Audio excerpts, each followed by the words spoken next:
Hello everyone, this is session 7 of Marx and Philosophy, held by Professor Ray Brassier, and I'm going to pass the mic to Ray. Hi. Okay, so yeah, just I hope everyone has today's handout. Let me know if you don't. So today we're going to focus on Lukács's reification in the consciousness of the proletariat. But before we do, as a kind of an addendum to last week's session, I just wanted to kind of quickly, summarize the significance of Marx's account of surplus value for his claim that capitalism is internally contradictory, or rather that capitalism is itself what he calls a moving contradiction. Now, the interpretation of this claim is controversial, but I just want to try to kind of nail it down, because I don't think, although we discussed valorization and the role, the relationship between labor and capital in the valorization process, I think this point was omitted. Okay, and it's the point that for Marx, capital seeks to reduce socially necessary labor time and to increase surplus labor time in order to maximize surplus value. In other words, it seeks to extract more and more surplus labor, which is simply unpaid labor, from less and less necessary labor or wage labor. So in this regard, capital is driven to decrease wages and ultimately even the number of wage laborers, while striving to maximize its profits. Okay, and the following. So here's a quotation from Marx, but it's from the Grundrisse, not from Capital. This is number 1 on the handout. Marx writes, "Capital is itself a moving contradiction, since it makes an effort to reduce labor time to the minimum, while at the same time establishing labor time as the sole measurement and source of wealth.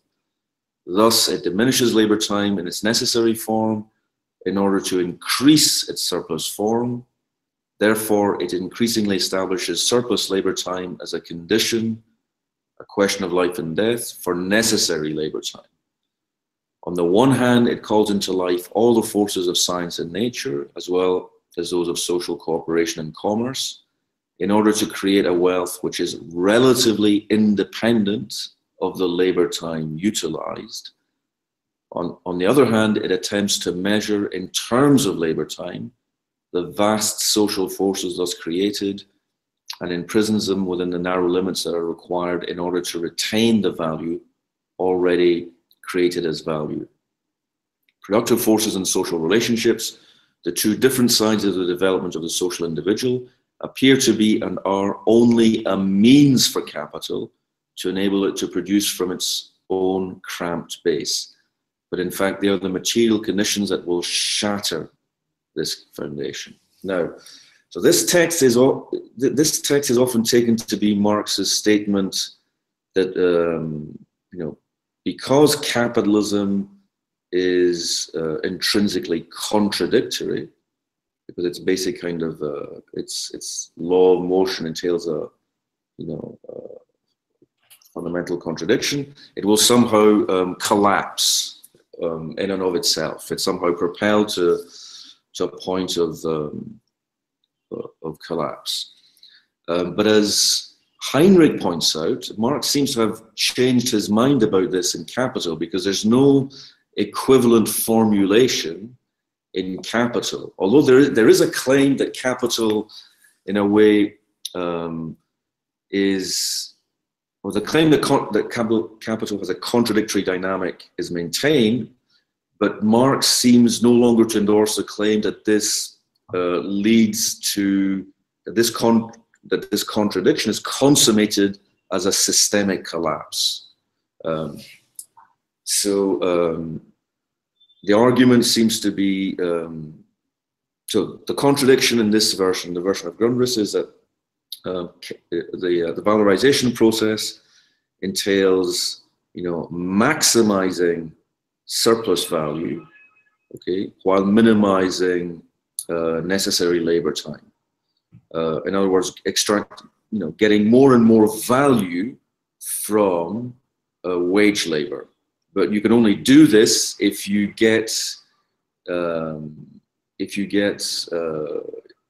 extract unpaid labor from wage labor.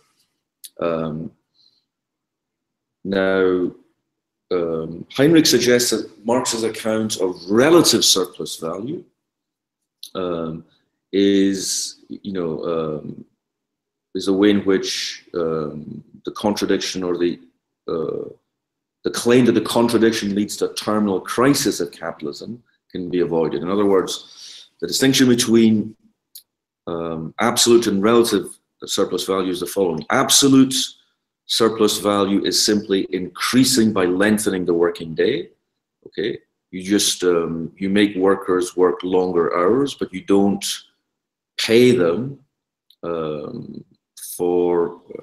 you don't remunerate the extra hours that they work at the value of their labor itself. Okay, that's absolute surplus value. And relative surplus value is simply increasing productivity.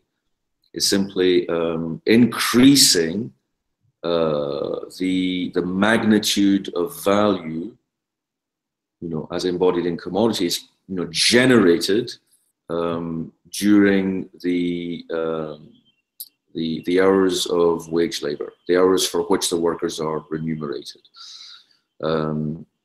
Okay, so that's a basic. So this is supposed to be so that there's an ambiguity and obviously a disagreement, between Marxists over whether the contradictory structure of capital and of capital's self-reproduction entails its own destruction or not. And this is obviously important because it goes back to this issue of determinism that's been raised before. Now, if you in vulgar Marxism, kind of espouses a kind of historical determinism in which capitalism will simply kind of destroy itself. It's simply compelled to destroy itself, and therefore the revolutionary transition to communism is in a way objectively inevitable. But Heinrich insists that this is a misreading, and again I think he's right. Marx maintains the claim that capitalism is contradictory, but he no longer believes that the moving contradiction is consummated in a final crisis. Okay, a final crisis which entails the transition to communism. Okay, and this is relevant in a way for our discussion of Lukács, because Lukács is a Hegelian Marxist. As we'll see, the structure of his argument is completely Hegelian, but it's also interesting because it's the most sophisticated expression of the dialectic of objective and subjective in Marx's account of capital. Basically, if you remember, the basic claim of Hegelianism is the attempt to elaborate the becoming subject of substance. Okay, that's what Hegel, and the phenomenology. This is how Hegel tries to kind of summarize his basic kind of project. And similarly, Lukács sees Marx's account of commodification, of the logic of commodification, as in a way kind of crystallizing around a contradiction, where commodification can be thought of as kind of objectification, but the process of objectification in a way yields or flips over into a subjectivation. So in other words, for Lukács, the becoming subject of substance is the becoming, the becoming subject of the commodity. And the commodity he has in mind is wage labor, labor power. The proletariat for Lukács is a self-conscious commodity. So what he's trying to explain in this paper, Reification of the Consciousness of the Proletariat, is that the process through which reification crystallizes, yields, reaches a point of extremity, which precipitates, in a way, the subjectivation of labor. Okay, as a revolutionary self-consciousness. So these are the steps we're going to try to kind of recapitulate. Now, the problem is that, so Lukács's essay is very long. It's roughly 150 pages long, and it has 3 parts. The first part is called The Phenomenon of Reification. The second part is The Antinomies of Bourgeois Thought, and the third is The Standpoint of the Proletariat. Now, in order to be able to, I really want to focus on parts 2 and 3, so I'm going to skip over most of part 1, although there's a lot of interesting stuff in there, so as to really explain the connection between parts 2 and 3. And the reason, in a way, Hegel, I think, Lukács is the most sophisticated exponent of Hegelian Marxism. And this, I think that this essay in particular, in a way, distills all of 20th century, Marxist critical theory I think can be traced back to this essay. And I think the Frankfurt School in particular owe an enormous and often unacknowledged debt to this text. So I think understanding it is, incredibly valuable. And I actually think it's the most sophisticated account of the implication of Marx's critique of political economy for classical philosophy, by which Lukács means German idealism, the movement from Kant to Hegel. So Lukács is explicit in that he thinks that classical philosophy is, structured around a set of what he calls antinomies or contradictions, which Hegel tries to overcome, but unsuccessfully, according to Lukács, in a way, so that only Marx's critique of Hegel provides the resources for comprehending the definitive resolution of what Lukács calls the antinomies of classical philosophy, or what he also calls bourgeois philosophy. Okay, so now, the handout is long, so I'm going to skip over, it's got more material than we can possibly go through. So I'm just going to kind of, try to kind of focus on parts 2 and 3 as quickly as possible. But first of all, the relevant, number 2 on the handout on the first page, that this is the kind of the most succinct, Lukács's most succinct formulation of what he means by reification. Reification is, in a way, the generalization of commodification and the subsumption of all social relations under the commodity form. So the commodity becomes a universal social form. So he writes in number 2 on page 1, the commodity can only be understood in its undistorted essence when it becomes the universal category of society as a whole. Only in this context does the reification produced by commodity relations assume decisive importance both for the objective evolution of society and for the stance adopted by men towards it. Only then does the commodity become crucial for the subjugation of men's consciousness to the forms in which this reification finds expression, and for their attempts to comprehend the process or to rebel against its disastrous effects and liberate liberate them from servitude to the second nature so created. So in a way, the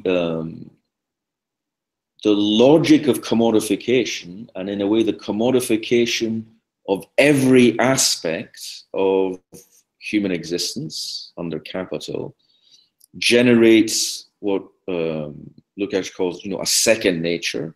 In other words, it conditions, it instills in human beings a set of habits and a set of reflexes,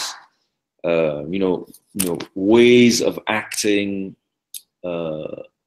feeling and thinking, which are, which form a second nature, but a second nature which is entirely kind of suffused by the logic of the commodity form. So we have to, so the first task is, to kind of expose, in a way, the structure of the second nature, in order to be able to understand how it might be overcome. Okay, so now I'm going to skip to page 3. Okay. Okay, the quotation number 10, okay, is the penultimate quotation on page 3, and Lukács writes that which says the transformation of the commodity relation into a thing of ghostly objectivity, or what is also translated as spectral objectivity, cannot therefore content itself with the reduction of all objects for the gratification of human needs to commodities. It stamps its imprint upon the whole consciousness of man. His qualities and abilities are no longer an organic part of his personality. They are things which he can own or dispose of, like the various objects of the external world.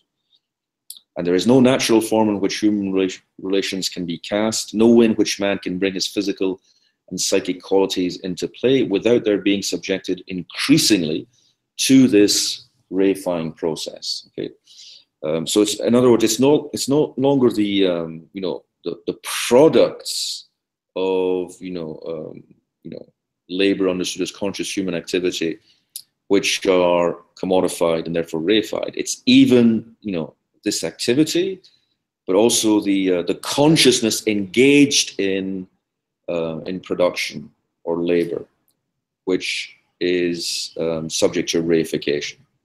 So consciousness itself becomes reified. Okay, which means that for Lukács, even this reification, in a way, has some more obvious or more evident kind of symptoms and some less evident symptoms. So the obvious symptoms of reification, in a way, are I guess the kind of the thought abstractions that come to kind of dominate social consciousness. Things like individuality, the markets, society, competition, the nation, etc., etc. So these are symptoms of the reification of consciousness, in a way, at the level of what we could call, at the pre-theoretical level. They're suffused in kind of everyday ideology, but even philosophical thinking is subject to reification, and even the categories of philosophical and scientific thinking are themselves, subjected to this process of reification. So this is, Lukács's more radical claim. So this is why he means it stamps, reification stamps its imprint upon the whole consciousness of man. So here's he then begins to kind of to diagnose in a way, the symptoms of this reification in terms of our ability to comprehend the reality of which we are a part. So in other words, Lukács, at this stage in his argument, wants to show that rationality itself and the way in which we make sense of the world conceptually is vitiated by commodification and therefore by reification. Okay, so here's an example in number 11. Lukács writes, the capitalist process of rationalization based on private economic calculation requires that every manifestation of life shall exhibit this very interaction between details which are subject to laws and a totality ruled by chance. Okay. Now, what he's saying here is that there's an opposition between the particular and the whole. Okay.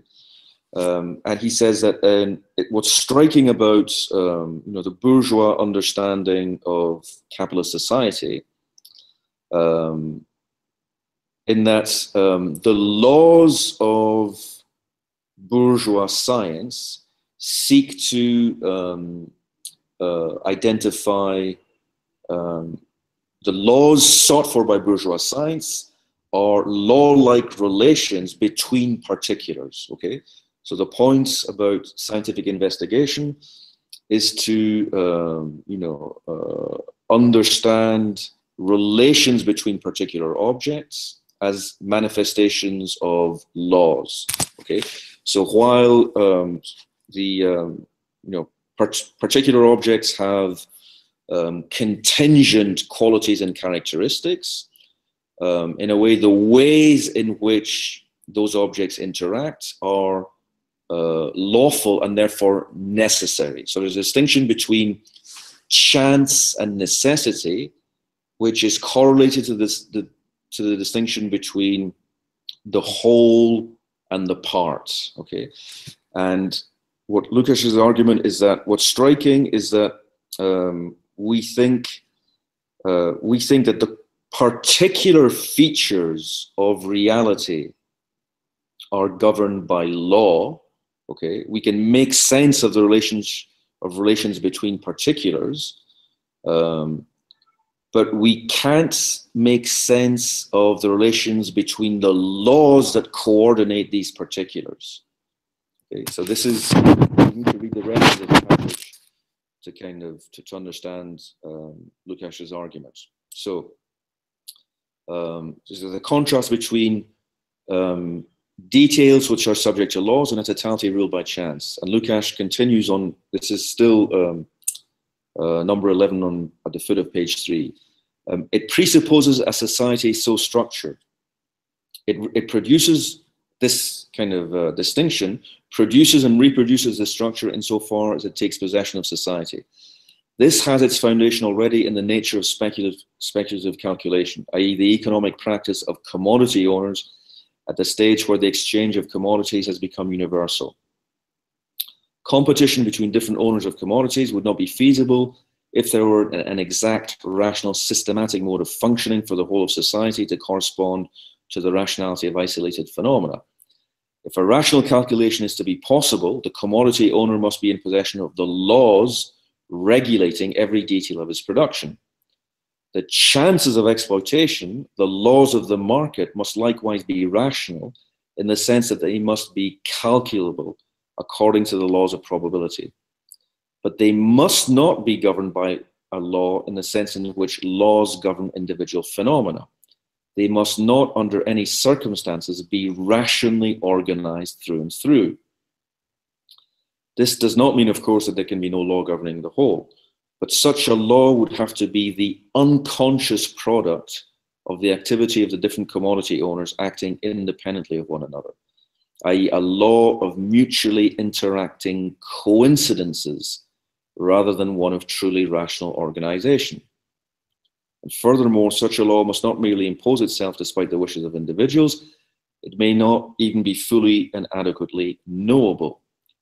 For the complete knowledge of the whole would vouchsafe the knower a monopoly that would amount to the virtual abolition of the capitalist economy.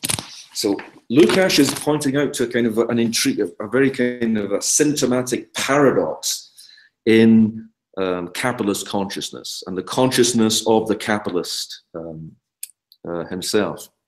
In other words, the capitalist wants to know and to understand, wants to be able to kind of, in order to be able to calculate, you need to know how particular phenomena are subject to knowable laws. Okay, you want to understand the kind of the physical or economic dynamics that that manifest themselves in the interactions of particular phenomena. Okay, but at the same time, this understanding of this need to know laws only pertains, only pertains to the level of particular phenomena, but not to the totality or to the whole of such phenomena. And so, in other words, the capitalist wants to be able to understand, relations or connections between different kind of commodity markets or different markets or different sectors of production and circulation, etc., etc. But the capitalist economy as such is supposed to be mysteriously immune to conceptual comprehension. Okay, in other words, that there is no, so that what Lukács is saying is that there's a ratio or a reason that coordinates, particular phenomena in the in capitalist social reality, but there can be no ratio or reason for the operations of the whole, the economy as a whole. Okay, and if you think about it, and already this is Lukács is writing in kind of 1920, but if you think about free market ideology, the kind of as the kind of the ideological kind of alibi for capitalist competition. It's striking that the antipathy to totality or to totalization, the claim that while individual phenomena may be rationally comprehensible, any attempt to grasp a kind of a phenomenal totality or totality of objects is impossible in principle, is constantly kind of insisted upon or reiterated. There's always a claim that rationality can only pertain to particulars, but never to universals as such. It can only pertain at the level of the individual or a series of individuals, but never to a kind of a whole or a totality. So already this is what Lukács has diagnosed in this capitalist consciousness. And then he continues, this is why, every crisis, becomes an anomaly. In other words, what's striking is that the consciousness that insists on the lawfulness of every particular phenomenon also insists on the lawlessness or on the anomalousness of the functioning of the totality of phenomena. So this is why every crisis is always a mysterious anomaly. There's no kind of sufficient reason for a crisis. So he writes in number 12, it's the very success with which economy is totally rationalized and transformed into an abstract and mathematically oriented system of formal laws, creates the methodological barrier to understanding the phenomenon of crisis. In moments of crisis, the qualitative existence of the things that lead their lives beyond the purview of economics as misunderstood and neglected things in themselves or as use values suddenly becomes a decisive factor, or suddenly that is for reified rational thought. Or rather, these laws fail to function and the reified mind is unable to perceive a pattern in this chaos. So from this, so a second kind of manifestation of this syndrome is what is the rational form and the irrational content of law.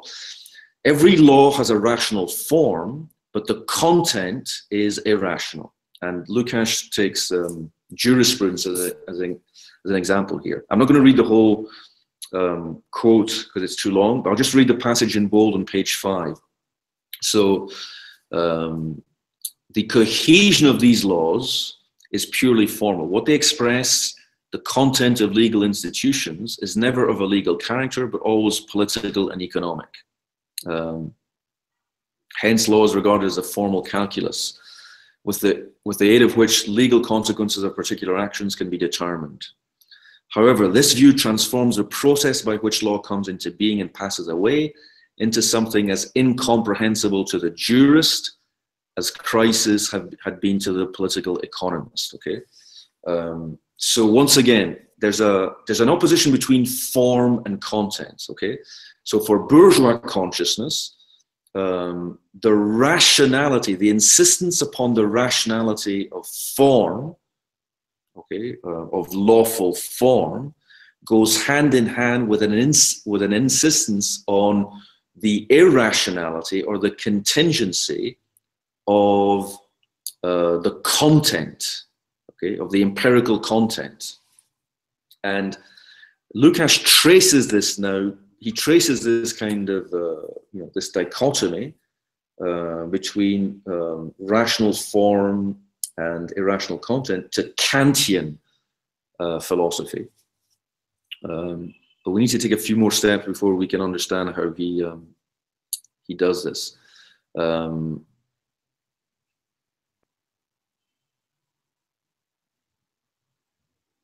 Okay, so he writes in. So moving now to part 2. This is the antinomies of bourgeois philosophy. Okay, so this is on. If we just skip to number 15. Okay, reification as a presupposition of critique. So Lukács's claim is that Kant's critique of pure reason and Kant's, in a way, kind of articulation of the canon of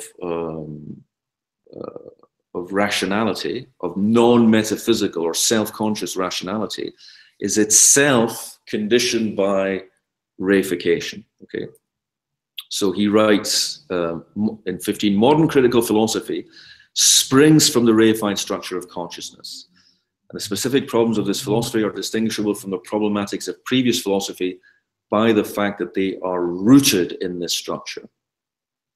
Okay, so he continues. There's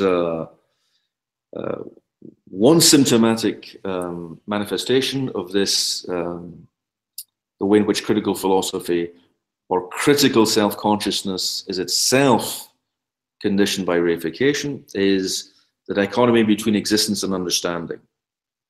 In other words, understanding, conceptual comprehension, is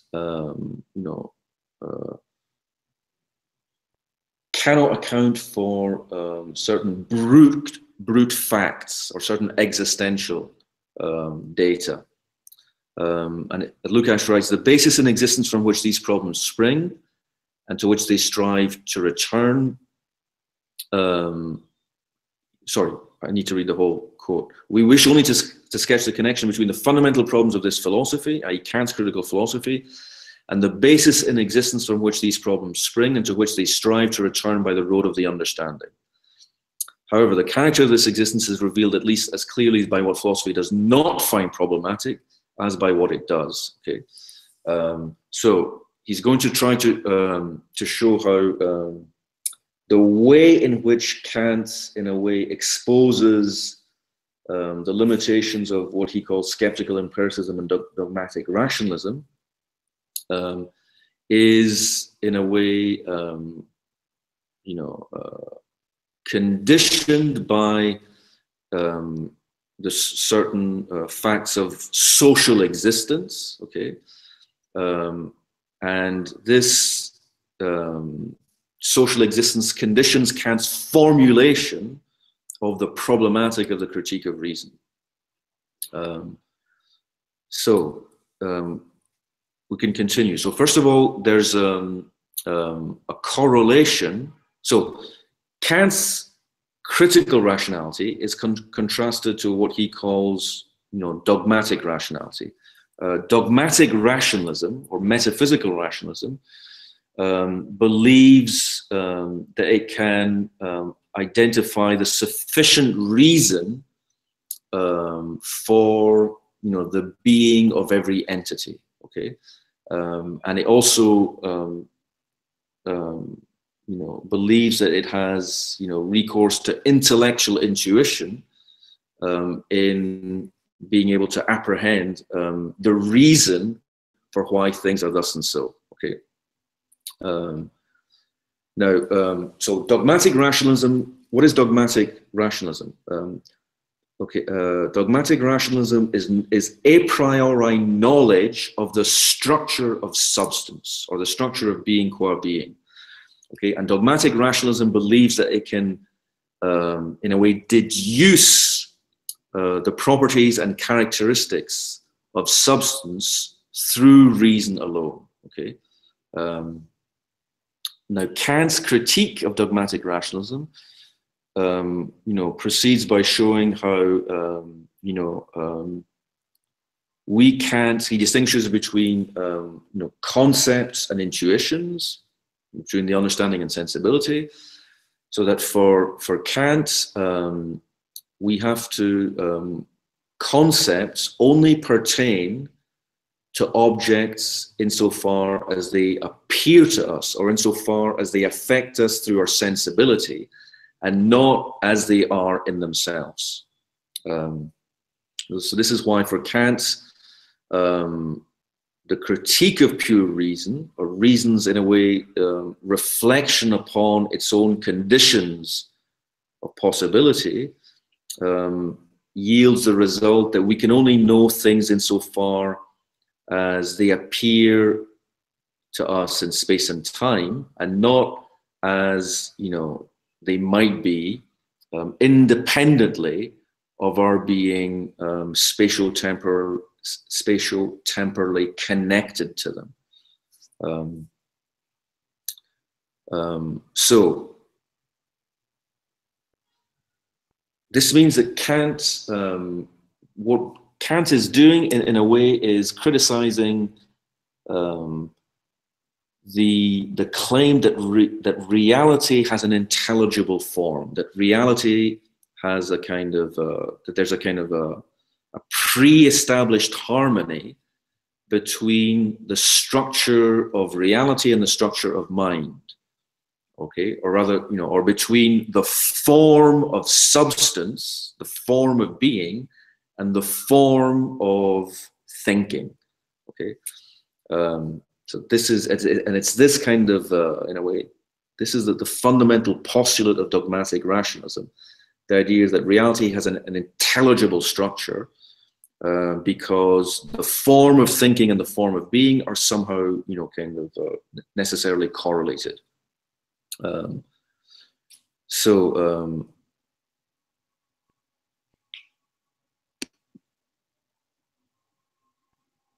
This means, therefore, that for Kant, the forms that reason can discern in reality are legislated by the understanding. Okay, so if you remember, in Kant, the understanding is, the faculty of concepts. It's a faculty of judgment. Okay, every judgment kind of, attributes a concept to an object, but judgments themselves are coordinated as systems of laws. Okay, so Kant's claim is that Newtonian physics, for example, is the systematic kind of coordination of sensible reality under under a conceptual structure which is legislated by the understanding. So in other words, it's a condition of our of a representation of the world, that the world be intelligible. So therefore, the structure that the world has reflects the structure of the understanding, and it assumes a law-like form, because lawfulness, or the identification of law, is the in a way the kind of the paradigmatic way in which the understanding operates. Okay. However, the understanding's ability to legislate laws in a way to kind of to impose laws upon appearances also presupposes that something is given to it which is itself not already conceptually structured and coordinated, and that is obviously sensible intuition, or what Kant calls the manifold of sense. So for Kant, it's the manifold of sense, okay, which is intuited, and then which is synthesized first into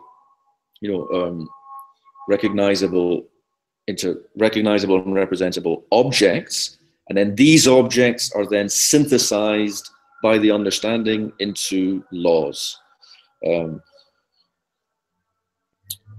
But Lukács says that what's striking here, so there's a form-content dualism. So that Kantianism and Kant's critical rationalism necessitates a dualism of form and content, okay, where and the paradox is that the understanding can understand why the source of the form is rational, because it comes from the understanding itself, but the source of the content is irrational because it's purely sensible, and it doesn't have the rational conceptual structure that is generated by the understanding.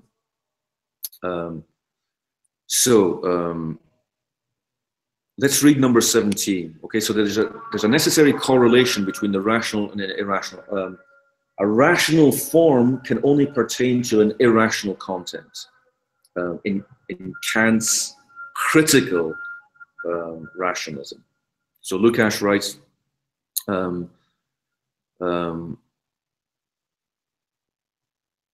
thus here too it will not do to regard rationalism as something abstract and formal, and so to turn it into a supra-historical principle inherent in the nature of human thought. We perceive rather that the question of whether a form is to be treated as a universal category or merely as a way of organizing precisely delimited partial systems is essentially a qualitative problem.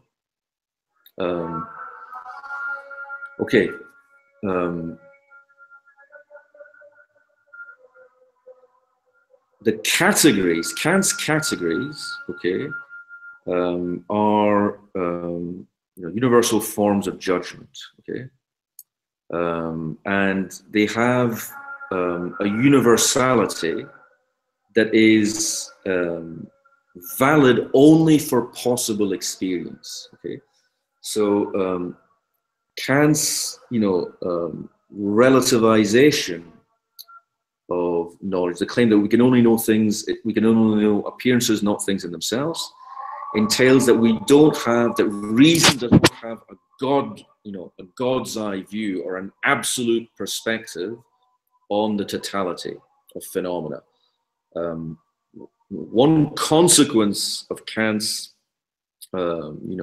critical demarcation of phenomena and things in themselves is that it's a condition of our knowing phenomena that we can only know phenomena in space and time. But because our intuition of space and time is sensible and not, intelligible or rational, we don't know why it is that, space and time has this particular structure for us. And Kant leaves open the possibility that there might be creatures with other forms of intuition.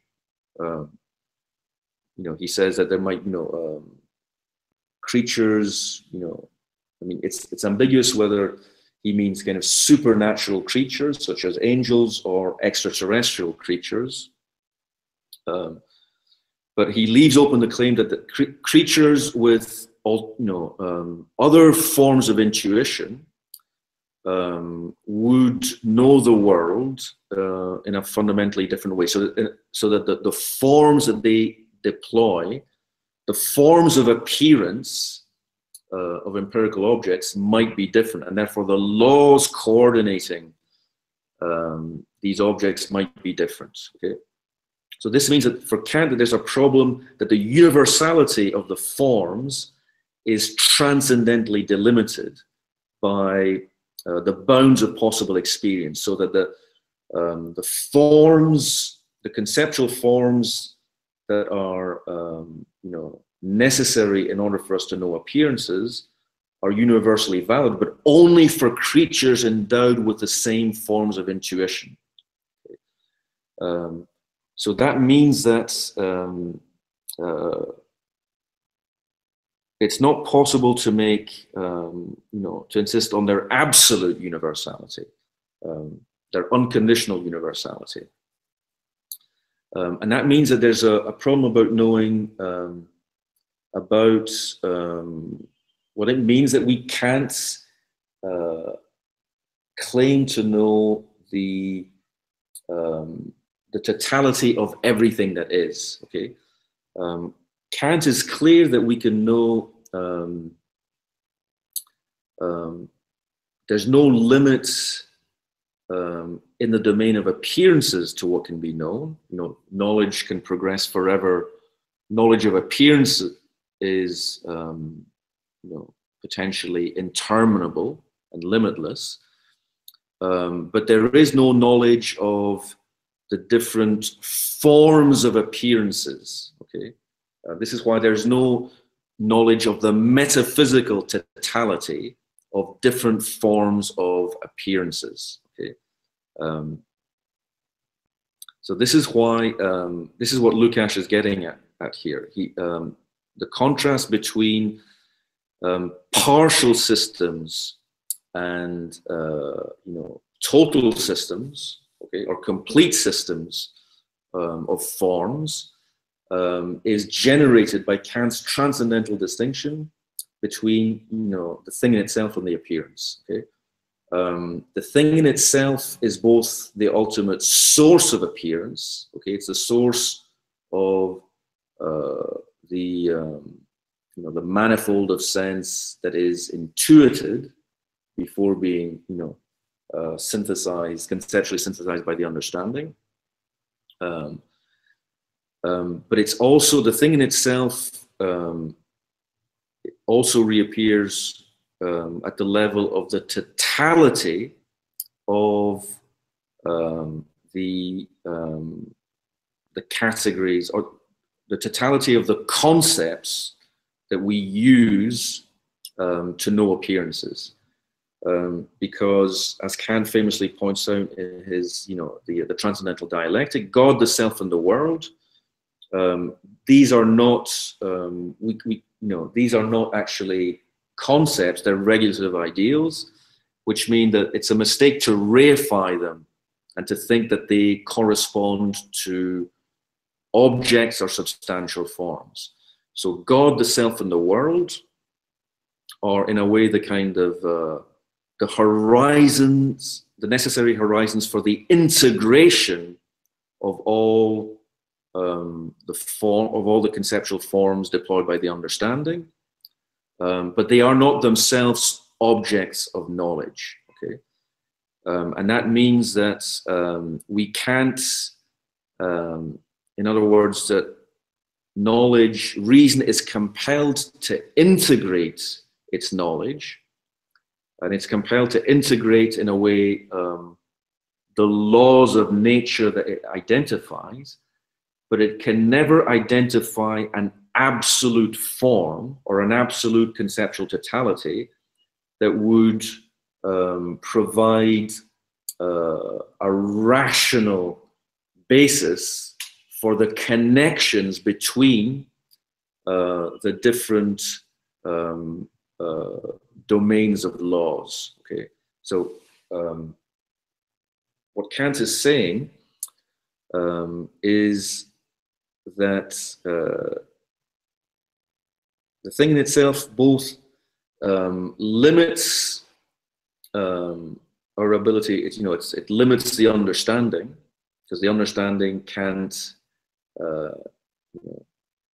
can only know things insofar as they appear, but it also limits reason, because the difference between sensible or qualitative differences between different, kinds of things in themselves can never be conceptually comprehended by reason itself. So what this means concretely is that science progresses by identifying a domain of physical laws, okay?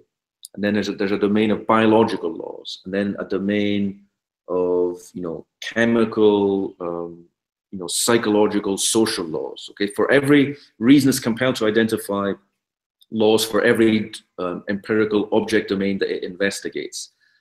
But when it comes to identifying the reason for the difference between, let's say, the physical and the biological, or the biological and the psychological, no such law is apprehensible or identifiable. So in other words, that there is no law of laws. There's no law that allows you to synthesize the laws that govern particular empirical object domains, okay? So this is why for Kant, reason is both, so Kant's formalization of rationality means that reason is applicable to everything, but it's only applicable to everything by circumscribing an empirical object domain, okay? And therefore by knowing things insofar as they appear to us, to creatures with nervous systems such, like ourselves.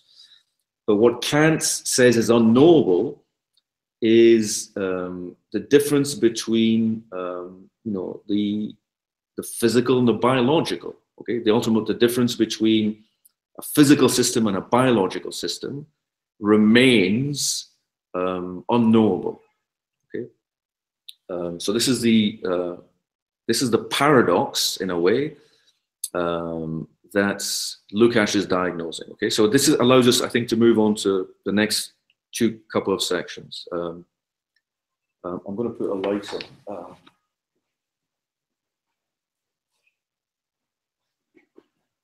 Okay, so we have this. So the thing in itself is both, pertains Kant's concept of the thing itself. The thing in itself is the unknowable material substratum of appearances. It's the ultimate source of, sensible content. But it's also, in a way, the whole, the unknowable whole that would connect all the different domains of appearance. Okay, so Lukács writes in 18. There is firstly the problem of matter in the logical technical sense, the problem of the content of those forms with the aid of which we know and are able to know the world because we have created it ourselves. And secondly, there is a problem of the whole and of the ultimate substance of knowledge, the problem of those ultimate objects of knowledge which are needed to round off the partial systems into a totality, a system of the perfectly understood world. Now, the ultimate objects of knowledge are God, the self, and the world. But that's precisely what we can never know for Kant. Kant says, it's a mistake to think of them as objects in the first place. What they really are is regulative ideals for integrating knowledge. Okay, but in a way, the point of Kant is that the integration of empirical knowledge is necessarily interminable, because there is no, there is no knowable conceptual form that would allow you, in a way, to kind of to complete or to totalize the process of integration. There's no God, there's no knowable God, there's no knowable self, and there's no knowable world. Okay, in terms of which the relationship between all these partial empirical systems could be, you know, cohesively subsumed. So this is the paradox of Kant's of what Lukács calls formal rationality. So Kant desubstantializes rationality by decoupling, by distinguishing, between judgment and intuition. So he says, because there's no intellectual intuition, there's no intuition of substance. So in other words, all that we can know are, in a way, the forms and the relations between objects, but we can never understand the relationship between form and content, or we can never know the ultimate source of the connection between the matter and the content. Okay, so then this generates this, in a way, a residue of irrationality. Okay, so this formal rationalism continuously regenerates an irrational surplus. Okay, so in 19, Lukács writes, so the question then becomes, are the empirical facts to be taken as given, or can this givenness be dissolved further into rational forms? Can it be conceived as the product of our reason? The point is that for every system of empirical facts, okay, we have, critical rationality shows how nothing is ever absolutely given. Everything is synthesized and produced in a way by reason. But in a way, this rationalization of appearances always generates an irrational surplus, because the source of the empirical is this unknowable, sensible substratum. In other words, every empirical fact has an unknowable substratum, okay, which is the thing in itself. And this is precisely, so in other words, that the givenness of, the thing in itself is the ultimate source of givenness, which can never be rationalized, okay? And it's the irrational condition of all subsequent rationalization. Okay, in order for anything to be empirically knowable, we must posit something that is empirically unknowable, which is a thing in itself. And this then manifests itself, if we move on to 20 then, so this is why the thing in itself has two distinct delimiting functions. Okay, so this is, Lukács writes, the two quite distinct delimiting functions of the thing in itself: the impossibility of apprehending the whole with the aid of the conceptual framework of the rational partial systems, and the irrationality of the contents of the individual concepts, are but two sides of the one problem. Okay, so Lukács is saying that, in a way, that the irrationality, or the irrational surplus that is constantly regenerated by formal rationality or Kantian rationality, has manifests itself at the level of the relationship between individual concepts and individual objects, but also at the level of the relationships between systems of concepts. But both these, both the problem at the level of individuality and the problem at the level of totality have a common root. Okay.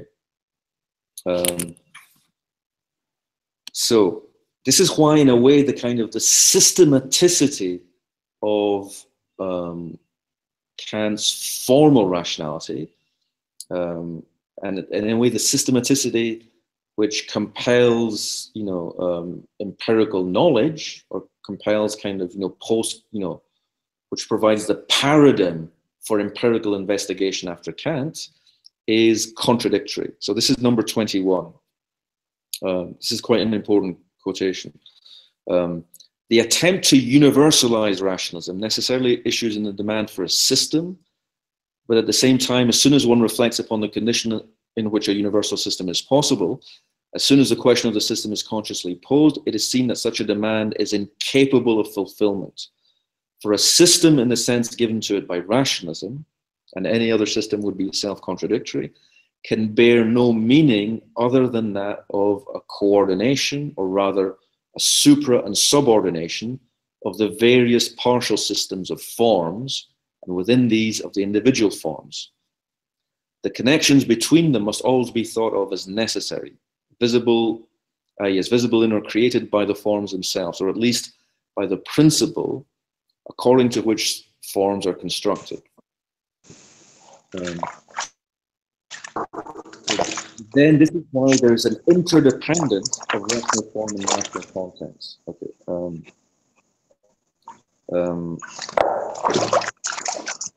But look, actually, there is no way of you can't eliminate any attempt to eliminate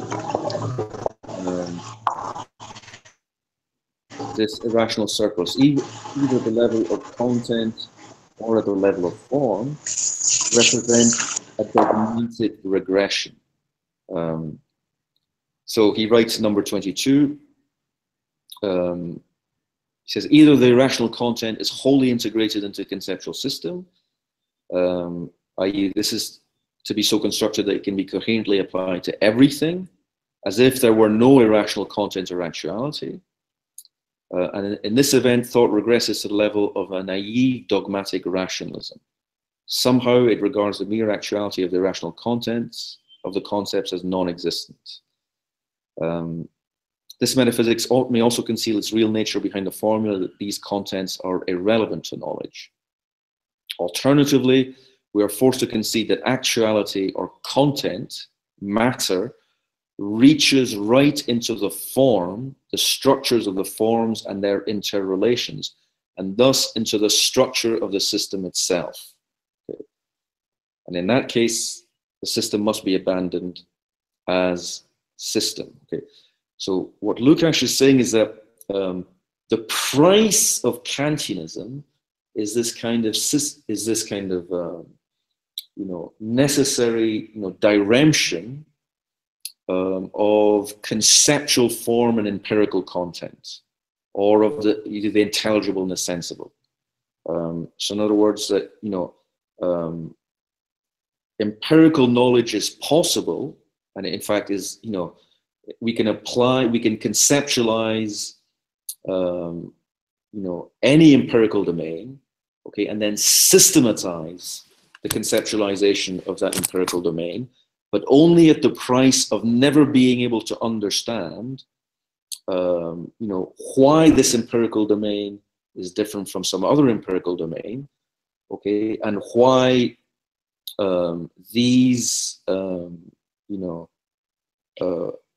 why the sensible qualities of empirical objects are subsumed by these particular concepts and not others. Okay. So the alternative is to find a way of reconnecting, is to kind of form and content, or matter and form, and to show how they are interdependent. And this is obviously this is a completely Hegelian argument. So Lukács here is simply kind of reiterating a Hegelian critique of Kant.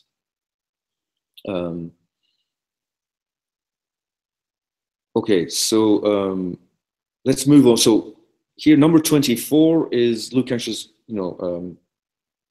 I think, crispest formulation of what he calls the antinomies of bourgeois philosophy. Now, bourgeois philosophy for him simply means Kantian and post-Kantian philosophy, because he thinks that this is the most it's the most sophisticated, in a way, conceptual expression of, in a way, the intelligible structure of,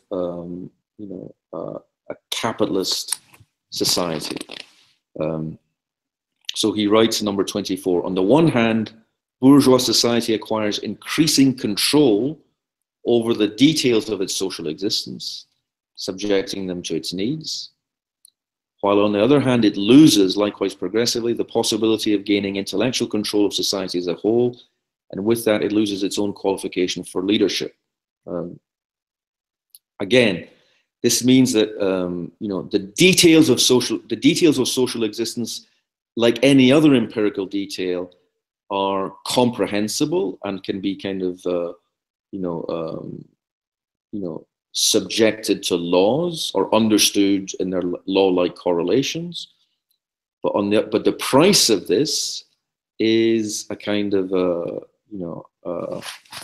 debility at the level of the comprehension, the intellectual comprehension of society as a whole.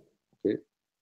So that the more you understand particular aspects of social existence, the less you're able to understand the nature of social existence as a whole. So he concludes, and this is the second passage in bold in 24. Nevertheless, classical philosophy is able to think the deepest and most fundamental problems of the development of bourgeois society through to the very end.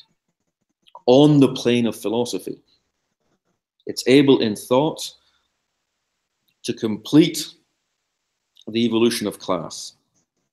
And in thought, it is able to take all the paradoxes of its position to the point where the necessity of going beyond this historical stage in mankind's development can at least be seen as a problem. So it's important to see, this is a very sophisticated critique of bourgeois philosophy. Lukács is not simply saying that Kant and post-Kantian philosophy is simply ideology. It's simply a kind of a series of ideological symptoms. That's not what he's saying. He's saying that its value, in a way, it's kind of paradigmatic value for the for radicalizing the critique of political economy lies in the way in which it gives the most profound and systematic conceptual articulation to the fundamental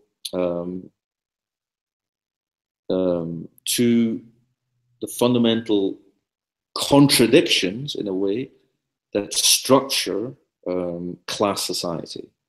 So in a way, it's not just then that bourgeois philosophy is a symptom, because in a way, it's an attempt at understanding which fails, but whose failure is enormously kind of instructive. Okay? So in other words, you need to understand how bourgeois philosophy fails to grasp the reality of which it's a part, and this failure manifests itself in these antinomies or contradictions, because this is, in a way, by understanding this allows you to understand the relationship between thought and reality, or between theory and practice, more clearly than would any kind of attempt to simply dismiss this philosophy as a kind of as no more than an ideological symptom. So in a way, what bourgeois philosophy renders intelligible is the limits of intelligibility. Okay? And the limits of intelligibility are a symptom of the contradictions that vitiate, capitalist society. This is Lukács's argument. So this is why he said in 25 he continues. So in a way, what the contradictions into which bourgeois philosophy runs are a consequence of, in a way, the disavowed dogmatic assumption that the rational formalistic mode of cognition is the only possible way of apprehending reality. Or to put it in its most critical form, the only possible way for us, in contrast to the facts which are simply given and alien to us. Now, again, it's important not to misunderstand Lukasz's claim here. He is not saying, therefore, that bourgeois philosophy dogmatically assumes that rational formalistic cognition is the only way of apprehending reality, and therefore that there is some non-conceptual or some non-rational way of grasping that reality. What Lukács is proposing is an alternative rationality, okay? A reason which is no longer, vitiated by the opposition of form and content. He's not saying that that the problem with bourgeois philosophy is not that it's too rational, but that it's not rational enough. It hasn't pushed reason to the point where reason understand its intrinsic conditioning by the extra rational. But this conditioning cannot be intuited. Okay? So there's no question of regressing or invoking some kind of intuition here, or some kind of super rational form of cognition. So this is, and it's important to emphasize this because Lukács's account is, I think he's a Hegelian who, because of the time in which he was writing, in a way, he kind of, as kind of Marx puts it, coquettes or flirts with strains of kind of irrationalism that were very prevalent when he was writing in the wake of the aftermath of the First World War. In a way, the neo-Kantian philosophies that had, dominated it, and which Lukács himself had been, formed, are on the wane, and they're being subjected to kind of criticisms by various forms of vitalism or life philosophy or historicism. And so that there's a kind of a premium on lived experience and intuition, spontaneity, etc., etc. And some of the things that Lukács says about what's wrong with reification can easily be aligned with these kind of critiques. However, I think that the root of Lukács's argument, the root of Lukács's critique of what he calls merely formal rationalism, is completely Hegelian. So in other words, he's calling for a superior or a more comprehensive kind of conceptual rationality, and not simply kind of a relinquishment of rationality. And in a way, what he's saying is actually that Marx's own, that the value of Marx's critique of Hegel is to expose the residual dogmatism, the residual dogmatism and empiricism in Hegel's own rationalism, so that Marxism is the way to complete the post-Kantian rationalism by reuniting it with practice.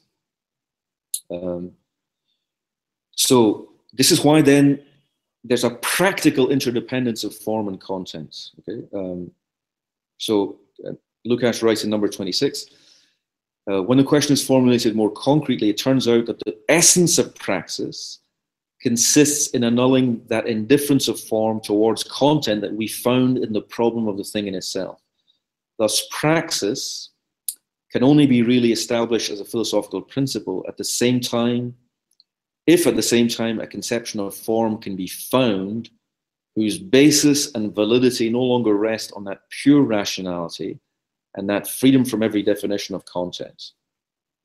Insofar as the principle of praxis is a prescription for changing reality, it must be tailored to the concrete material substratum of action, if it is to impinge upon it to any effect. Okay, so this is a classical kind of Marxian formulation that the the antinomies of bourgeois philosophy, or philosophical antinomies, can only be practically superseded. Okay, conceptual contradictions can only be practically overcome or dissolved. So this is why it's only, in a way, insofar as the antinomies of bourgeois philosophy are the most acute, conceptual formulations of the contradictions that are intrinsic to, capitalist class society, then only the transformation of that society can satisfactorily resolve these conceptual antinomies. That's the basic claim. So in a way, the value of bourgeois philosophy is to show that the fundamental antagonisms or antinomies that structure human existence, that seem to structure human existence, and most fundamentally the kind of the if you're a Kantian, the abyss, that the divide between the is and the ought, or between fact and norm, that this fundamental kind of division is not a kind of an eternal and immutable factum of the human condition, but rather itself a symptom of class society. So Lukács's claim is that in a way you need, the virtue of bourgeois philosophy is that it allows us to understand how what these contradictions ultimately are, and what needs to be done in order to overcome them. How radical the transformation must be in order to overcome them. Okay, so just skipping now to the antinomy of voluntarism, of freedom and necessity, is, in a way, this is the paradigmatic manifestation of this antinomy. Okay, this is, as you know, on the one hand, for Kant, you've got a domain, a realm of appearances, which is exhaustively subsumed by law, and in a way which is kind of has a mechanical structure. Every event has a cause, so everything in the domain of phenomena is causally determined. And yet, in order for us to be free, we have to assume that there's a kind of there's a register of determination which transcends that of physical mechanical determination. But this is precisely the kind of the mode of determination that remains unknowable. It's the self-determination. It's reason's self-determination in accordance with the moral law, the categorical imperative. But for Kant, even if this is we can formulate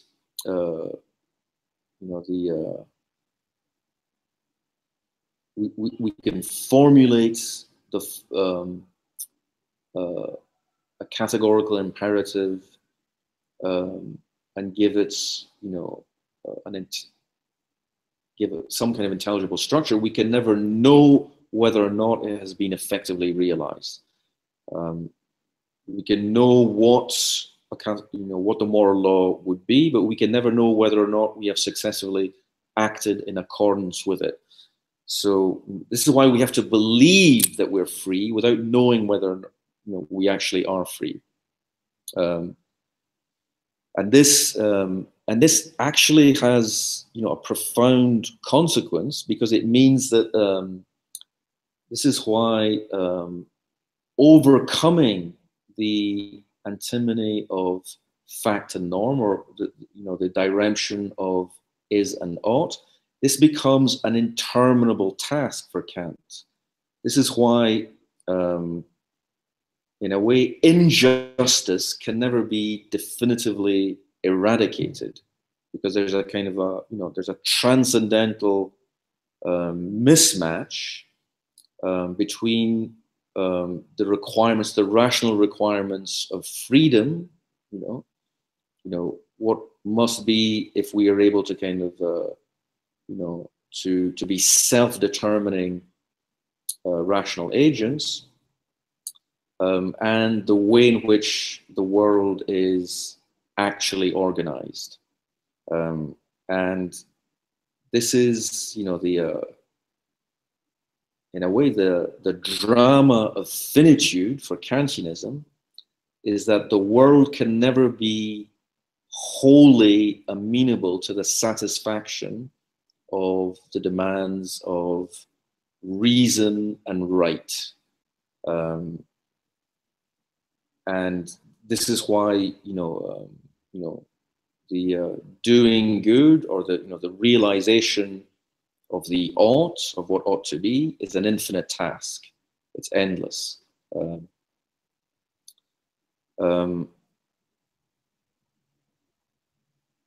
So this is why, so in order to so what Lukács has done now is to say that, obviously Hegel had given a critique of this, but Hegel, in a way, part of Hegel's solution involves reaffirming, the kind of the priority of what he calls Sittlichkeit over Moralität, what he calls a kind of ethics over law. So for Hegel, in a way, human beings can realize their freedom by living in some kind of organically coordinated social form. But the problem is, and here, this is Marx's critique of Hegel once again, the problem is that if you make freedom dependent upon a kind of a natural organic form, or the integration of the individual into a kind of a cohesive kind of social organism, while you don't deprive yourself of the resources you need to be able to explain how these kind of organic totalities also generate systematic, also have pathological structures. They generate fundamental inequalities and modes of domination, which in a way are incompatible with the most radical understanding of human freedom. Okay, it's 6. Okay, it's I think we've been going for about an hour and a half. Shall we have a break at this point before continuing? Yes. Does that sound okay? Okay. Okay, well, let's have a 5-minute break, and then we'll try to get to the end of the handouts. Okay. Okay.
Shall we continue?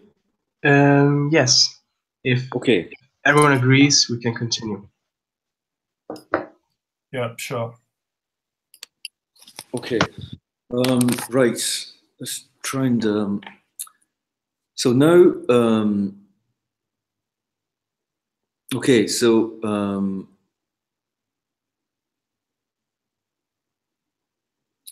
Lukács' critique of bourgeois philosophy is that, okay, it merely registers, it's structured around a set of antinomies, which are themselves, in a way, they're the conceptual symptoms of material, real socioeconomic contradictions, okay? And he says that we must try to find a way of reconnecting form and content. Okay, the way, you know, in order to kind of to overcome these antinomies, well, we know that there's, you know, they can be overcome in practice, but you know, they can only be overcome in practice if praxis understands its own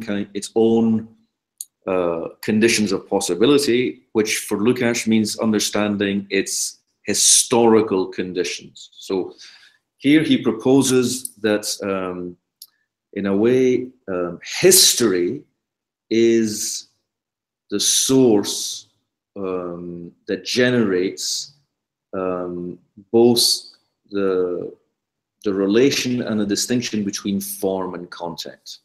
Okay, so now if we move on to page 11, so he proposes that the both form and content can only be properly understood as historically generated. So he writes in 33, if the genesis of form and content, in the sense given to it in the classical philosophy, is to be attained, it is necessary to create a basis for it in a logic of contents which change.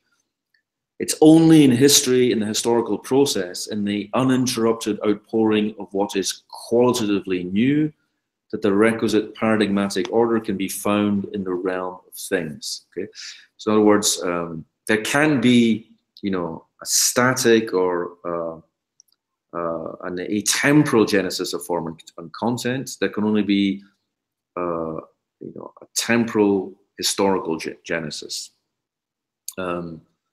And then he continues, only the historical process truly eliminates the actual autonomy of the objects and the concepts of objects with the resulting rigidity.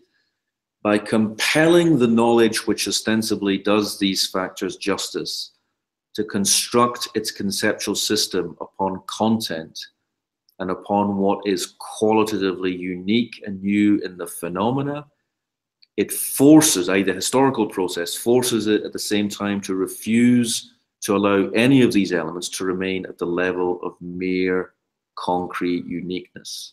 Instead, the concrete totality of the historical world, the concrete and total historical process, is the only point of view from which understanding becomes possible. And here, you know, he continues, this is also the problem of the historical genesis of form and content is also the question of the genesis of the subject, of the agent of this genesis. In other words, if history is a process, okay, it's a process that has a subject, okay, and here he is Hegelian once again, you know, and although we'll understanding, you know, although this is an ambiguous kind of, you know, what it means to be a Hegelian here is ambiguous, but history is a process with a subject, you know, not a process without a subject, as Althusser will insist, and the subject is usually taken to be Geist or spirit or self-consciousness, and Lukács wants to kind of find, you know, a materialist alternative to, you know, Hegel's kind of characterization of self-consciousness as a subject of history. So in 35 he writes, For the unity of subject and object, of thought and existence, which the action undertook to prove and to exhibit, finds both its fulfillment and its substratum in the unity of the genesis of the determinants of thought and of the history of the evolution of reality. But to comprehend this unity, it is necessary both to discover the site from which to resolve all these problems and also to exhibit concretely the we, which is the subject of history, that we whose action is in fact history. Okay, so we need to unpack this a little bit. So the unity of, what is the unity of subject and object, or thought and existence? It's also the unity of form and content, or the unity of the intelligible and the sensible. In a way, he says that, you know, bourgeois philosophy, in a way, articulates subject and object, you know, or form and content, but it cannot identify their common root. Okay, in fact, it criticized, the dogmatic rationalism, which simply assumes that, thought and being, or subject and object, have a common root. But for dogmatic rationalism, that common root is God. Kant's whole argument in a nutshell is that, God is the problem for both, dogmatic rationalism and skeptical empiricism. Okay, the dogmatic rationalist assumes that, God is, in a way, the common source for, the reality of thought and the reality of substance. But it's also God that guarantees, in a way, the correlation or the correspondence between, knowledge and being. It's because, or God is the source of, God endows his creatures with rational intuition, which is the very thing that Kant is challenging. Similarly, if you're a skeptical empiricist, it's because you assume that there is, as Hume insists, there are, things have secret powers. We apprehend the appearances of things, but we can only know the kind of the sensible properties and characteristics of things. We can never know, the underlying source of these characteristics, and therefore we can never know the secret powers of objects, which is to say that their substantial reality, nor can we know the laws that govern the relationships amongst these objects. But here he also assumes that, such secret powers, or he seems to assume that such, that if anything, that to be a substance is to be endowed with these secret powers. So there's still a kind of a theological assumption that underwrites, in a way, the kind of the skeptical rejection of absolute knowledge, just as it underwrites the kind of the dogmatic assumption of absolute knowledge. So Kant wants to kind of demolish, so Kant's kind of refutation of the proofs of God's existence. Okay, it disqualifies dogmatic rationalism. We can't assume, we have no access to, the common source of thought and existence, or subject and object. And then his problem is to find an alternative way of explaining the possibility of knowledge in the absence of knowledge of this, ultimate source. But the price is this kind of definitive, this unbridgeable divide between, conceptual form and sensible content. So now Lukács follows, Hegel in identifying, saying that history is both the generator of conceptual form and the generator of sensible content. Okay? So history is a process. Okay, but the problem is, where Hegel thought that self-consciousness or Geist is the ultimate, subject of history. Lukács wants to say that this it's the proletariat. It's human laborers who are ultimately the agents of history. So he accuses even Hegel of reifying history, and this reification is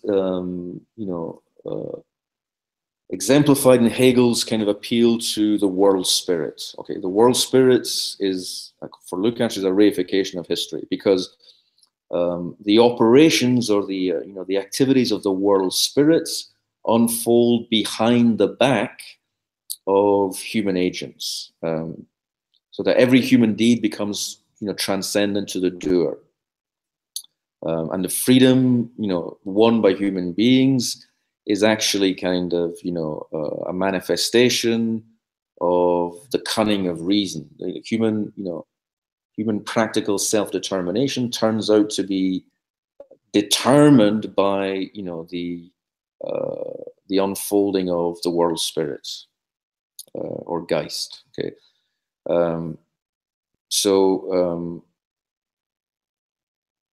and here Lukács develops a kind of an interesting critique of Hegel. Okay, he writes. Okay, this is in the segments in bold from paragraph 37, but they're on page 12. Lukács writes, stages in history for Hegel can only be understood and evaluated as stages from a standpoint already achieved by a reason that has discovered itself. And at this point, Hegel's philosophy is driven inexorably into the arms of mythology. Having failed to discover the identical subject-object in history, it was forced to go out beyond history and there to establish the empire of reason, which has discovered itself. From that vantage point, it became possible to understand history as a mere stage and its evolution in terms of the ruse of reason. History is not able to form the living body of the total system. It becomes a part, an aspect of the totality that culminates in the absolute spirit, in art, religion, and philosophy. So Lukács' rejoinder to Hegel here is simply that for Hegel, in Hegel's absolute idealism, history is merely, in a way, a form of manifestation of absolute spirit. So, in a way, spirit externalizes itself in human history, or rather, actually, no, to be more precise, the absolute concept externalizes itself in human history, and this externalization assumes the form of spirit or Geist. But spirit itself is only an aspect of what Hegel calls the notion or the concept, which is itself a kind of, well, according to, I think, a dubious interpretation of Hegel that Lukács is here taking for granted, the absolute is timeless or eternal. So history only plays a kind of an ancillary role in the system here, and then so Lukács kind of develops three objections to this. To what he first is that history's relation to reason appears to be accidental. So in other words, this is Lukács in 38. So when, where, and in what forms such self-reproductions of reason make their appearance as philosophy is accidental, Hegel observes in the passage cited earlier concerning the needs of philosophy. But in the absence of necessity, history relapses into the irrational dependence on the given, which it had just overcome. Okay, this is his first objection.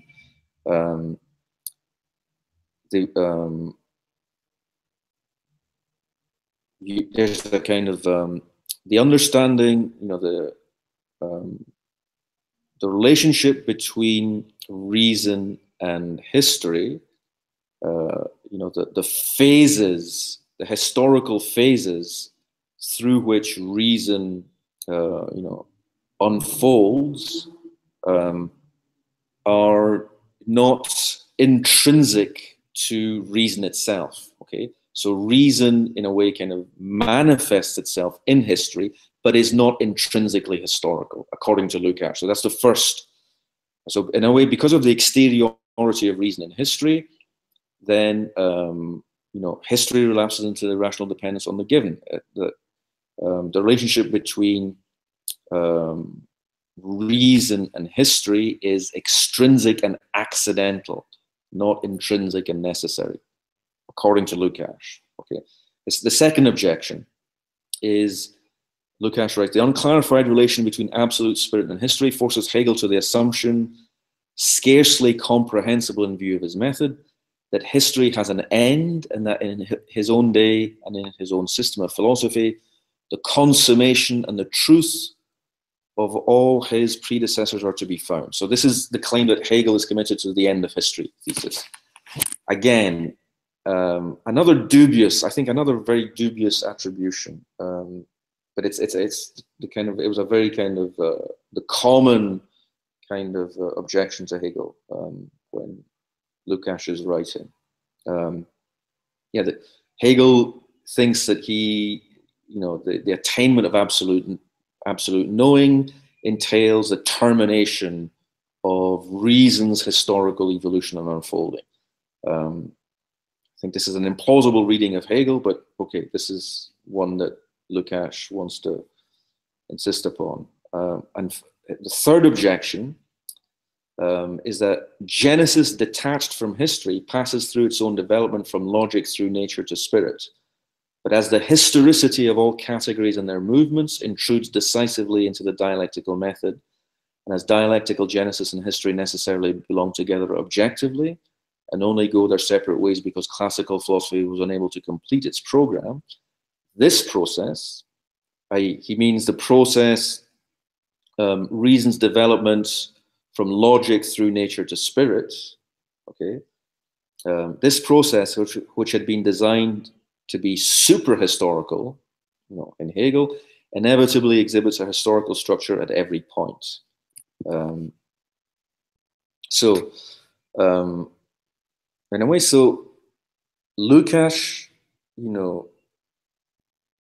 criticizes Hegel in a way for both, for reifying history, for turning, history into, for attributing to history a kind of a superhuman agency, whose source is ultimately, a reason, a rationality, which in a way operates independently of humans. Okay, so in other words, Hegel's appeal to history is merely kind of instrumental, and he hasn't really thought the unity of reason and history, or the way in which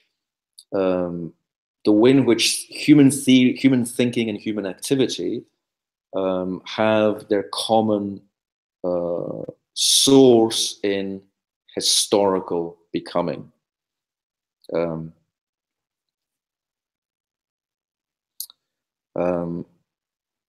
So his proposal, I'm going to kind of go very fast now. His proposal is that, in a way, the absolute, the idealist absolute is, the subject-object of history, and the subject-object of history, for Hegel would be, reason. Okay, and what Lukács is proposing is that it's the proletariat which is the subject-object of history. As he writes in number 40, the class which was able to discover within itself, on the basis of its life experience, the identical subject-object, the subject of action, the we of the Genesis, namely the proletariat. So what he's saying is this. So the history is, the process in which conceptual form and sensible content, form and matter, are coordinated, are generated and coordinated. But history there's an agency in history. History has a subject, And this subject is no longer this kind of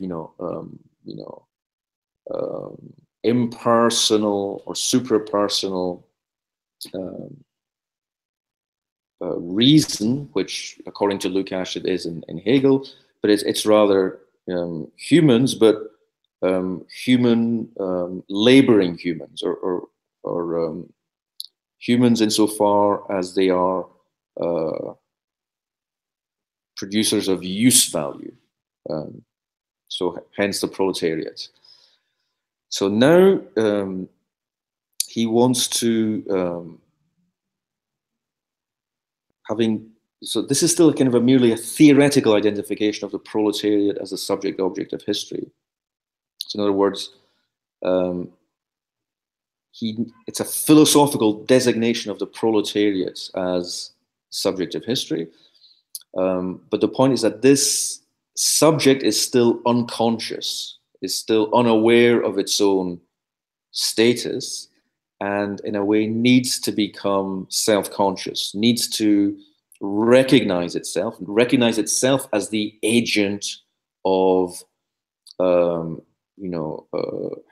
human historical becoming, and as the agent that is responsible for actually existing social reality. Not the agent that is responsible, that makes history, but also that makes social structures. Okay, so it's necessary, therefore, to identify the standpoint of the proletariat. It's necessary to kind of identify a proletarian standpoint, and this is number 41. So Lukács writes, the objective reality of social existence is in its immediacy the same for both proletariat and bourgeoisie. But this does not prevent the specific categories of mediation by means of which both classes raise this immediacy to the level of consciousness, by means of which the merely immediate reality becomes for both the authentically objective reality from being fundamentally different, thanks to the different position occupied by these two classes within the same economic process. So now the role of mediation is important here. In a way, what Lukács is saying, I think, is that in a way, both the bourgeoisie and the proletariat, experience social reality, immediately. But in a way, this immediacy can be conceptually mediated, and in a way can be, self-consciously articulated. And what he's saying is that philosophy, classical philosophy, is the result of the mediation of the bourgeoisie's immediate experience of social reality. So the categories of mediation by which the bourgeoisie, raises social immediacy to the level of consciousness are the categories of bourgeois philosophy. Bourgeois philosophy is just self-conscious. It's just a self-consciousness of the bourgeoisie. It's a critical self-consciousness. It's not just ideology, but it's the structural contradictions that it keeps running into, or it can never satisfactorily resolve them because it can't identify their real source in actually existing social reality. So therefore, the task, the proletarian mediation of its immediate social experience requires generating new conceptual categories. Okay, so the proletariat must learn to mediate its experience of social reality, but to do so, which means raising it into kind of to the level of self-consciousness, but doing so requires forging new conceptual categories. Now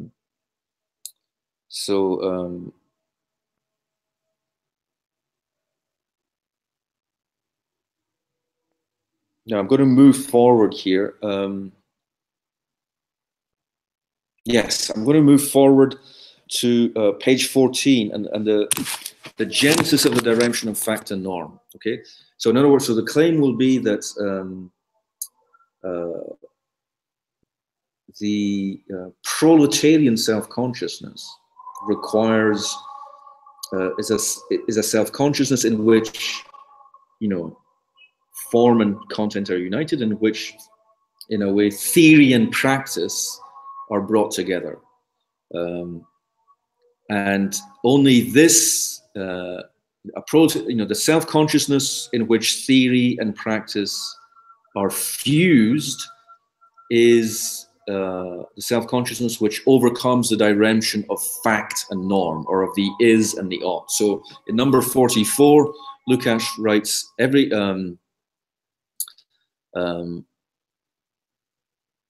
theory of the ought is left with a dilemma. Either it must allow the meaningless existence of the empirical reality to survive unchanged, with its meaninglessness forming the basis of the ought.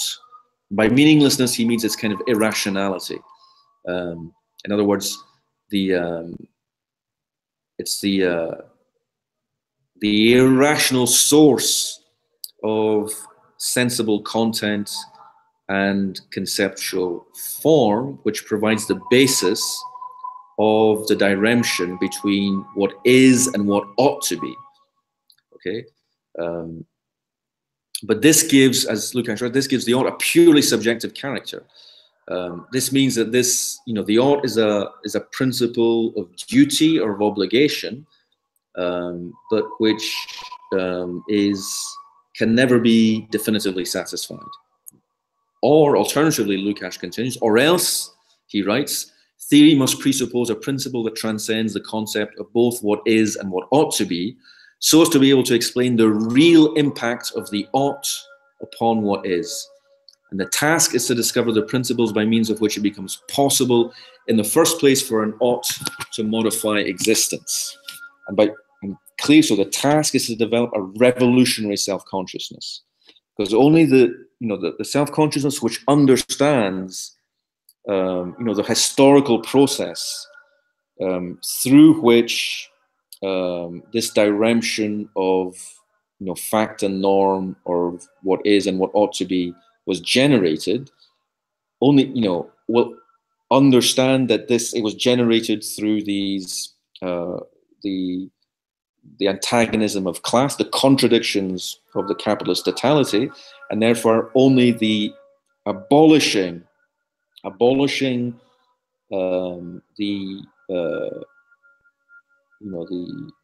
forms, the social forms that generate these contradictions, which means the commodity form, wage labor, private property, class, and the state.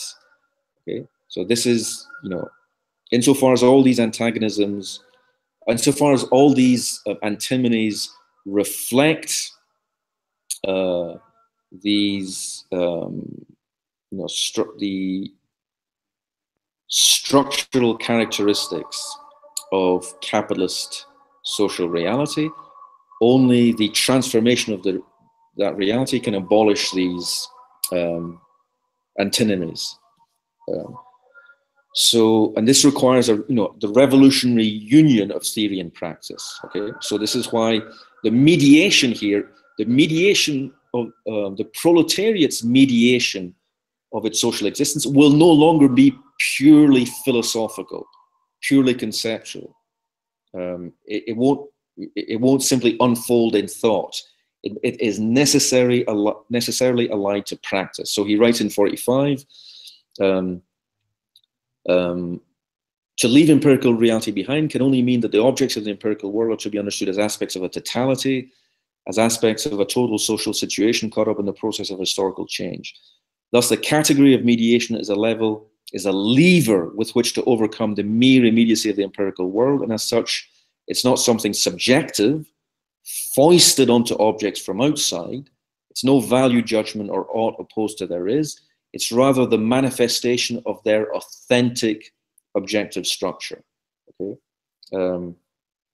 so here Lukács distinguishes between what he calls a subject-object and an object-subject. He says the capitalist, the bourgeois subject, or the bourgeois takes himself to be a subject, but is in fact merely the object of capital, the capital valorization process.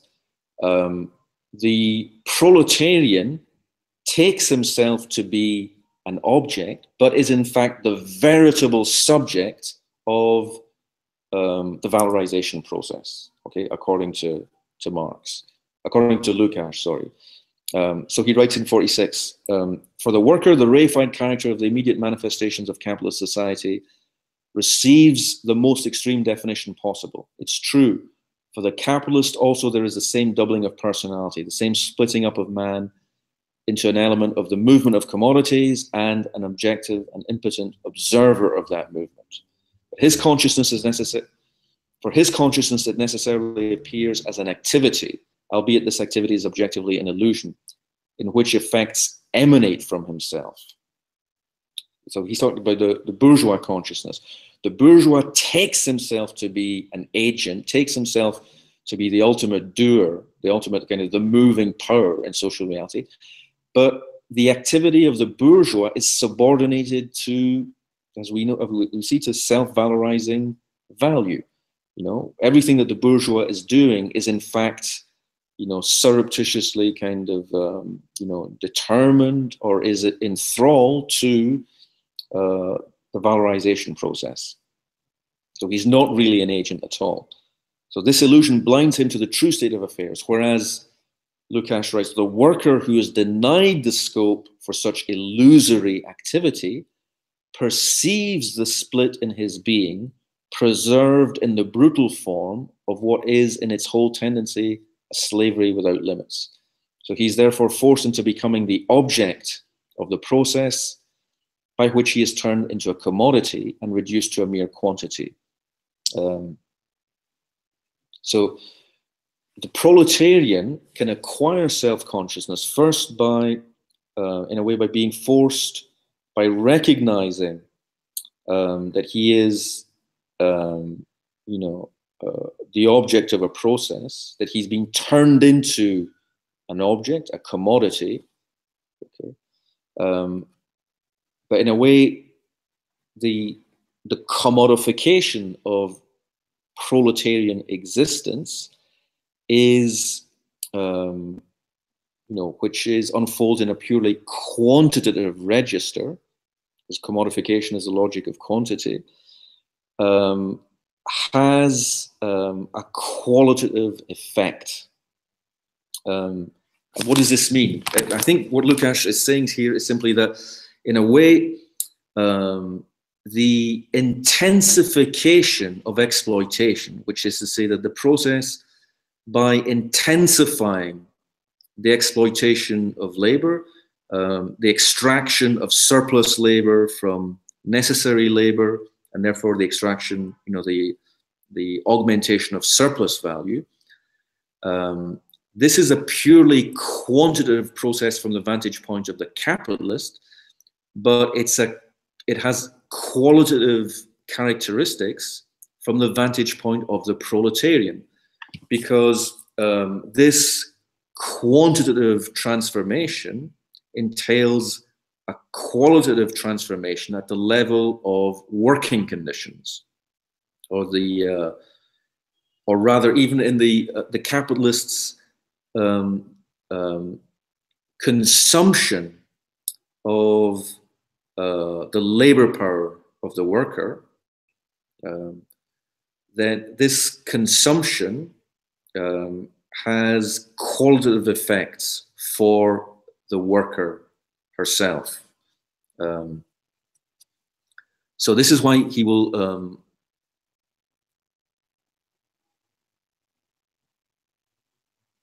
okay, so I'm just going to skip to number 49. So the special nature of labor as a commodity, which in the absence of this consciousness acts as an unacknowledged driving wheel in the economic process, now objectivates itself by means of this consciousness. So in other words, what Lukács is arguing is that the, you know, the maximizing the extraction of surplus value is an increase in quantity, which reaches a point at which it yields a difference in quality. It yields a difference in quality at the level of the consumption of labor power, and this consumption is experienced by the laborer, because it's the labor power of the laborer. So the capitalist consumption of labor power in the factory or the workplace entails a qualitative shift in the consciousness of the laborer. And Lukács continues on number 16 now, page 16. Now that this core is revealed, it becomes possible to recognize the fetish character of every commodity based on the commodity character of labor power. In every case, we find its core, the relation between men entering into the evolution of society. And then in 50, while the process by which the worker is reified and becomes a commodity dehumanizes him and cripples and atrophies his soul, it remains true that precisely his humanity and his soul are not changed into commodities. He is able, therefore, to objectify himself completely against his existence, while the man reified in the bureaucracy, for instance, is turned into a commodity, mechanized and reified in the only faculties that might enable him to rebel against reification. And finally, this is number 51. Thus, the purely abstract negativity in the life of the worker is objectively the most typical manifestation of reification. It is a constitutive type of capitalist socialization.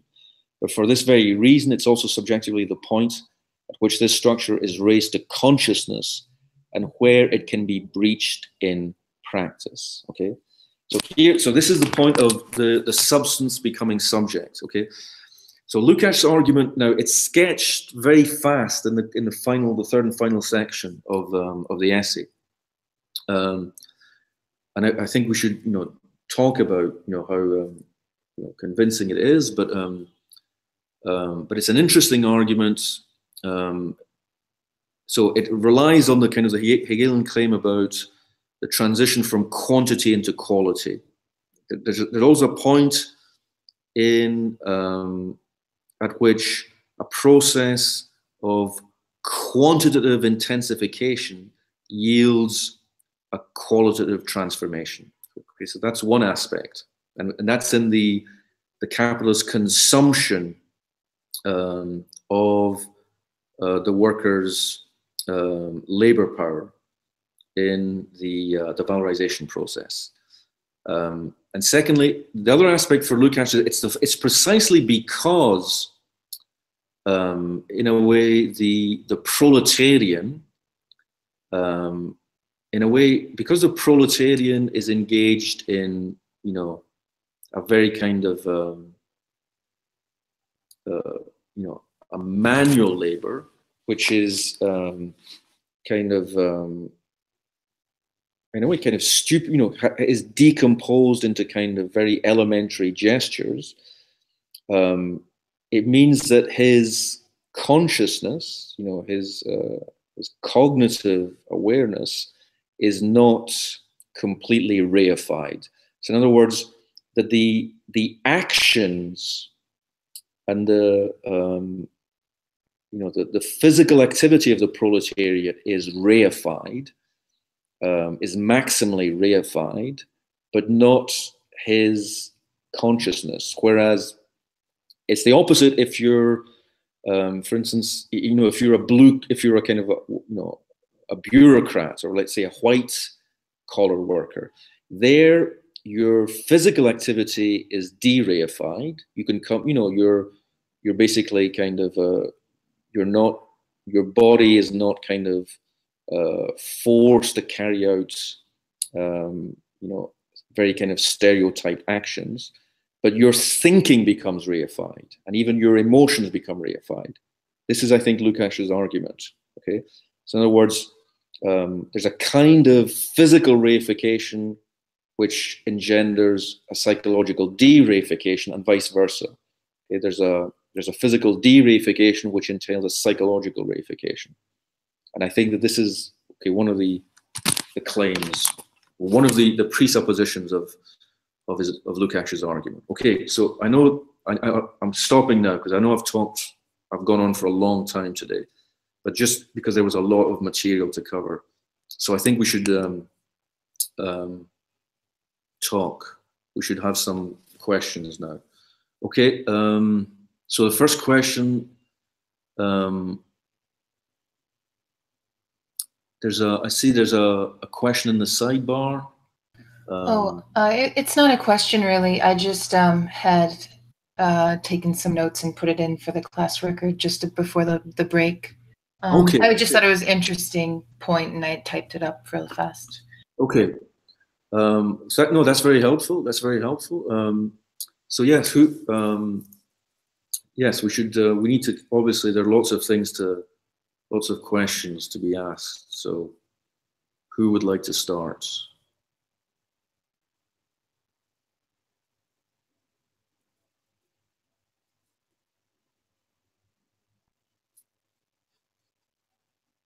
Well, I can ask something if no one else wants to.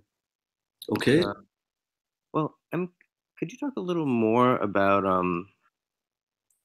there's a couple passages, possibly you either skipped over them or I was away for a minute, but I'm interested in these passages about artistic creation as the resolution of the antinomy between ought and is.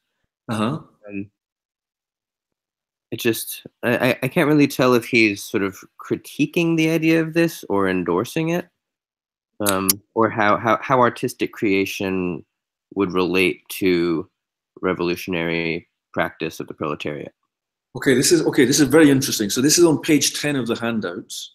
So this is just after he's, it's 31 and 32. So immediately before that, there's a discussion of the, a paragraph about the antinomy of nature as lawful form and lawless content, which I discussed, but I skipped over this. So what he's saying, Lukács, is what he's criticizing aestheticism, okay, or romantic aestheticism as a way of resolving the antinomy. So he's criticizing romanticism, okay, and in a way, and a kind of or the philosophical aestheticism, which is a kind of, unfolds from a kind of romanticism. So in a way, one way, and this is the claim that artistic creation resolves the antinomy between, that the antinomy between lawful form and lawless content is resolved in artistic creation. Because as he writes in 31, the principle of artistic creation is the creation of a concrete totality that springs from a conception of form orientated towards the concrete content of its material substratum. In this view, form is therefore able to demolish the contingent relation of the parts to the whole and to resolve the merely apparent opposition between chance and necessity. So it's the claim that this, the antinomy between form and content, which vitiates formal rationality, is overcome in artistic creation. So that artistic creation is a superior kind of rationality, which overcomes this kind of dualism between, conceptual form and sensible content, because here the form, here the conceptual form and the material content are indissociable. Okay, they're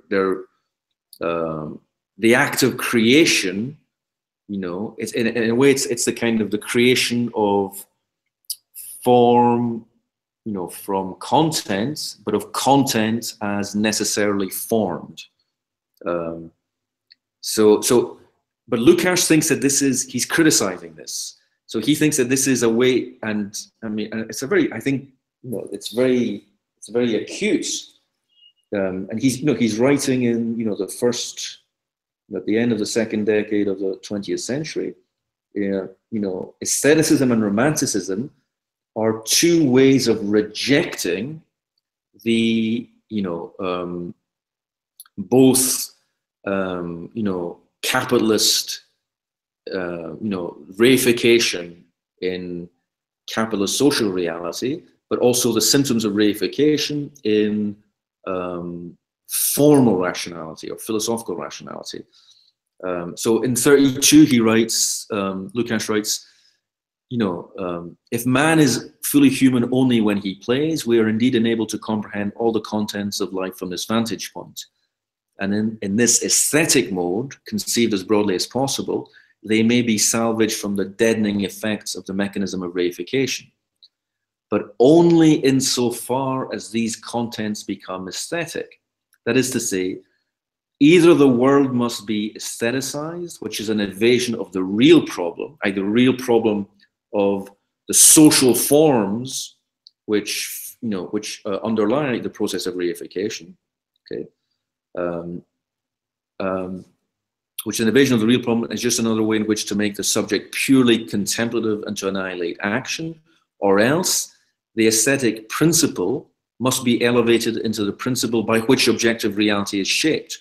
But that would be to mythologize the discovery of intuitive understanding. So he's saying that, so he's criticizing a kind of aestheticism which retreats into the aesthetic sphere and finds,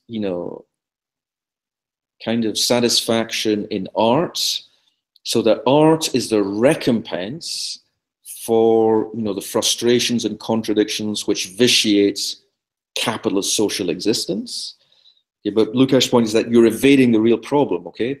Because in a way, the conceptual form and sensible content here are only fused together in an aesthetic register. But remember, the domain of the sensible exceeds the domain of the aesthetic as understood in a kind of, in this cultural sense, okay? Aesthetics, aesthetics as a kind of, understood as kind of artistic, artistic experience, artistic, the domain of artistic experience is a restriction of the Kantian aesthetic, which is simply the domain of the sensible, of spatio-temporal affection as such. And the point here is that artistic, is that art becomes a way of overcoming the dichotomy of conceptual form and sensible content in a restricted sensible form. You localize the problem, and you evade, in a way, responsibility for eradicating its ultimate kind of root in social practice. Okay, and the alternative is to turn it into a metaphysical principle. Here he means a kind of romanticism, either a Schellingian romanticism, but also, I think, things like Schopenhauer and Nietzsche would fall, or even Bergson would fall under the aegis of this. The aesthetic principle becomes a cosmic principle. You say that reality is a kind of the diffusion of form and content is this ubiquitous kind of metaphysical principle, and then art is to be valorized because only art properly recapitulates this kind of metaphysical principle. And this is why, like, a philosopher like Schelling can hold art up as the highest kind of above philosophy or religion. Okay, and what's striking, I think what's really remarkable about this essay is how pertinent it still is, because this aesthetic evasion is still very much in effect today. I wonder what do you think he would have thought of more contemporary artistic forms like punk or fluxus or situationism that seek to intervene directly into the social field in the name of emancipation? Would that be subject to the same critique?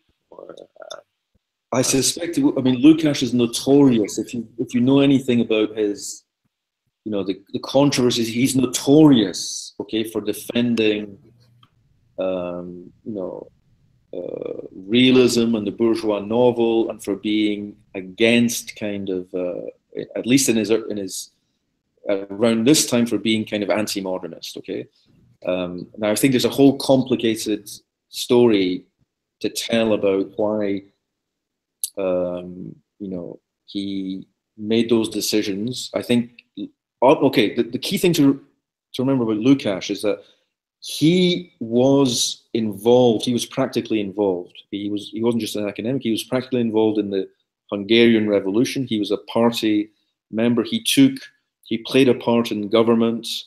He was, you know, close to Lenin, and he, you know, had exchanges with Lenin. He was never just an academic. And a lot of Lukács's philosophical and even aesthetic decisions are politically, you know, determined, and sometimes for the worse. I mean, sometimes in a very problematic way. So he would have been. He changed his mind later. He changed his mind about modernism, but in the 20s he was notorious, and he was you know, castigated and kind of, you know, ridiculed as a reactionary, because he refused to embrace European modernism, or at least in literature. Okay, he changed his mind years later, but there were political reasons for this. So he would probably be very disparaging. Well, it's difficult to say, because look, every aesthetic phenomenon is historically circumscribed. Okay? So Lukács, you know, he might have been. If you're asking about what his response to, you know, he died in 1970 or 71, or very early 70s. So if you're asking what his response would have been to things going on, like, you know, the examples you've just given, that, you know, with which he was kind of contemporaneous, he might have been more positive. He might have thought that there was something kind of, you know, worthwhile there. But he would have insisted, you know, and I think he remained a Leninist, that it's impossible, you know, the belief that kind of that art can kind of directly intervene into the fabric of social reality at the level of social form, that art can actively reconfigure social form, is, you know, unconvincing, is an illusion. He's saying art might have political valences, but you need to understand, you know, the difference between, you need to have this kind of dialectical understanding of the relationship between theory and praxis, and what kinds of praxis can reconfigure social forms. So, you know, the claim that art in and of itself is the locus of revolutionary activity, I think he would have thought was just, again, another bourgeois evasion. Ray, can I ask a question along these lines? Yes. Do you think this has anything to do, this question of art, and maybe which types of art he would critique and which ones, you know, could have a place in revolutionary practice? Okay, aside from that preamble, does this have anything to do with, in section 44, the diremption of fact and norm? When we are describing art here, could a certain form of art be this ought, which he's describing? And because this dilemma sounds the same to me. I mean, without not just trying to interpolate and place one word for another, etc. But yes, this dilemma does sound somewhat similar as described in 44. Yes, I think that's absolutely, yes, I think it's absolutely correct. I mean, look, it's the whole, if you think life should be more like art and life should be fused together. This was a very popular, in the 60s, there was a whole, the point was that, you know, once the distinction between life and art had been dissolved, or rather the condition under which this would unfold would kind of automatically dissolve or supersede reification, you know, and kind of bourgeois alienation, etc., etc. But in a way, the reason why there's a distinction between arts and life, the reason why we can't simply make our lives into works of art, are social. There are objective social reasons for why it is currently impossible for us to, you know, to make our lives into works of art. And anyone who tries to turn their life into a work of art in social conditions where it's not, where that isn't available to everyone, is an aesthete, is evading, is in a way perpetuating the is ought. In a way, you're saying, you know, you're saying life ought to be a work of art. You know, life is not art, but it should be art. You know, art is what life ought to be. And if you think you can kind of resolve that at the individual level, or even at the level of some kind of, you know, community, then you're perpetuating the direction. You're still enforcing the direction, because Lukács thinks the direction is enforced at the level of the social, of the capitalist totality, and it's because of the commodity form, because of wage labor and class and the state. And nothing short of revolution can dissolve those. So revolution, by which he means proletarian revolution, is the condition for the reunification of art and life. I mean, I think that's clearly what he would say.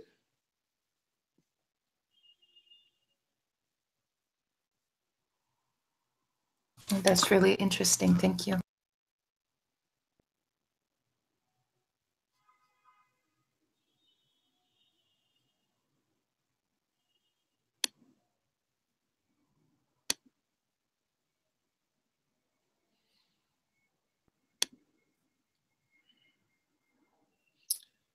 What about the, does anyone want, I mean, what about the closing phase of the argument, the claim that the proletarian is a self-conscious commodity? How does anyone want to ask about that, or does anyone?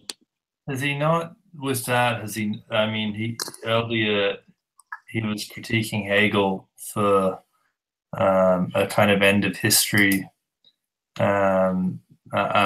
teleology. Has he not? What's different in what he's saying here?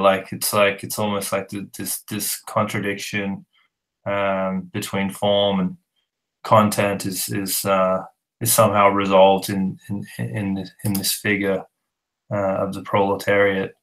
Well, he thinks, okay. So how does the argument is very interesting, because it has both, it has an objective presupposition, which is to say exploitation. Exploitation is a structural condition. The exploitation of wage labor by capital is an objective social phenomenon. However, this for Lukács, you know, he thinks that you know, contrary to the kind of I guess the value theory account that we've been examining up until now, in a way, Lukács thinks that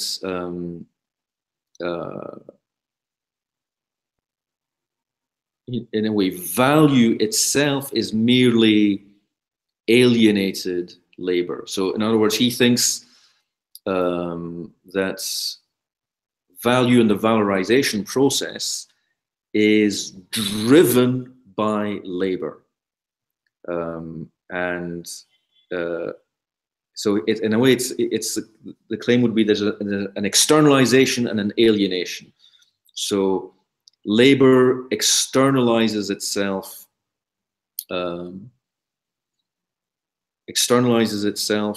and then is alienated. Well, it's first externalized as wage labor, and then alienated in the commodity form, and in the capital, you know, in the the capital, which is represented by the capitalist that then controls, owns the means of production, and forces the laborer to sell her labor to it. So already he thinks that labor is the subject of the social process, and he thinks that the bourgeois capitalist is merely a pseudo subject, okay, is in a way a fake subject who has usurped the kind of the veritable place which belongs to labor as the genuine social subject. So in a way, all that labor is self-alienated because labor doesn't recognize, commodities and everything generated in accordance with the commodity form, and even capital, as merely externalized and alienated labor. It doesn't realize that it's just it has created all these things, and once it realizes, or rather, so the claim is that there's a point at which exploitation becomes so intense that in a way, it sparks the self-consciousness of the wage laborer. Okay, the wage laborer who was in a way kind of, who could be mechanically exploited. His exploitation becomes intolerable, okay? Because it forces a degree of suffering, of psychological and physical suffering, which, in a way kind of sparks the self-consciousness of the laborer and makes the laborer recognize that, he is the veritable creator of the value, of the wealth, okay, and the value that he is being deprived of and to which he is subjected. So it's a kind of, so in a way, so labor already has, labor is objectified in capital, okay, but objectifying labor, once it recognizes itself as, in its alienated form as capital, okay, it becomes self-conscious, it returns into itself, and it then wants to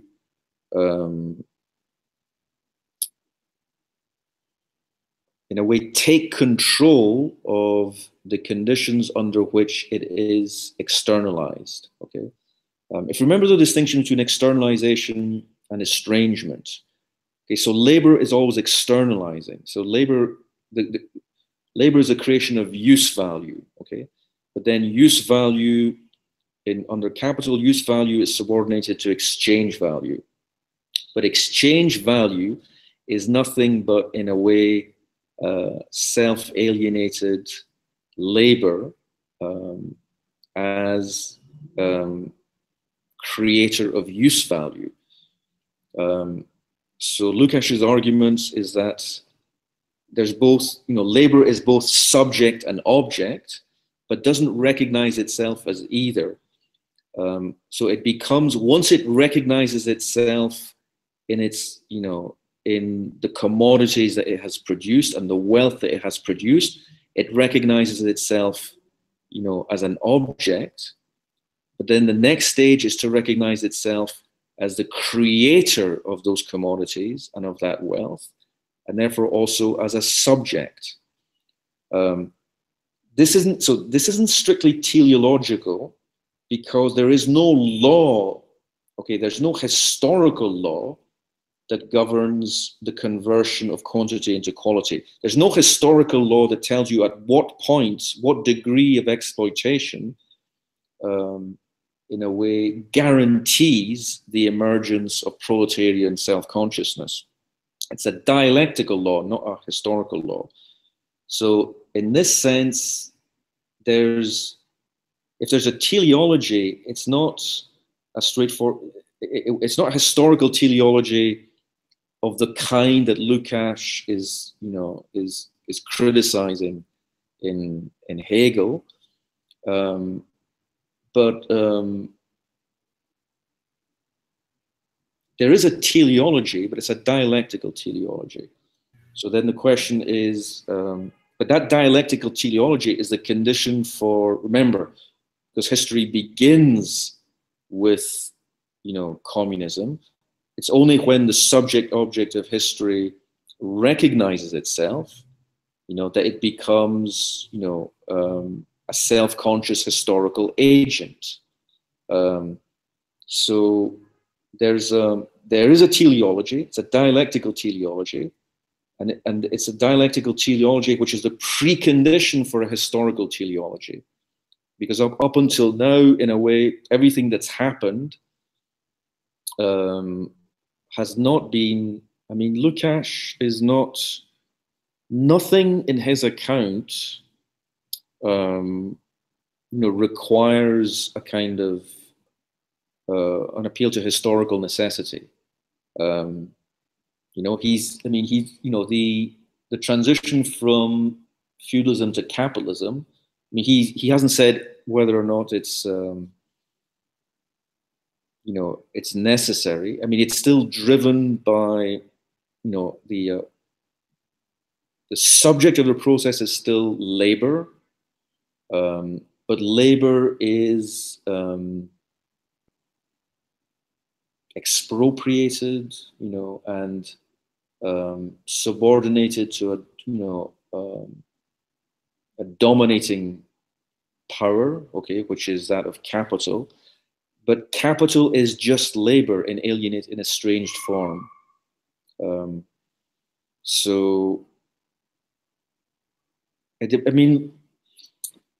Look, even with Lukács's critique of Hegel, it's not that he criticizes Hegel for assuming that history has come to an end with, absolute knowing, with the absolute knowledge which is, coextensive, supposedly, with Hegel's own philosophy. But given that there's no guarantee that the proletarian revolution will succeed, I don't think that Lukács's account is deterministic. And he's writing this just after the October Revolution, or in 2021. So he's writing in the midst of a civil war, the civil war, in which the forces of capitalism are intent on destroying the Russian Revolution and strangling it, and it's kind of caught. So nothing has been settled here. So I don't think it's, whatever other criticisms can be made, I don't think the claim that this presupposes a kind of a historical teleology is fair, or is kind of warranted by what he himself has written so far. Thanks.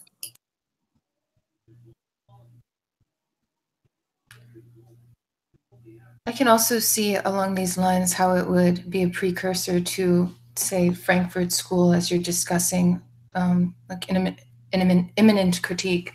If we're talking about labor, how labor is objectified in capital, as well as the proletarian class consciousness is thought of through that objectification, that sounds like along the lines of what imminent critique could amount to for some.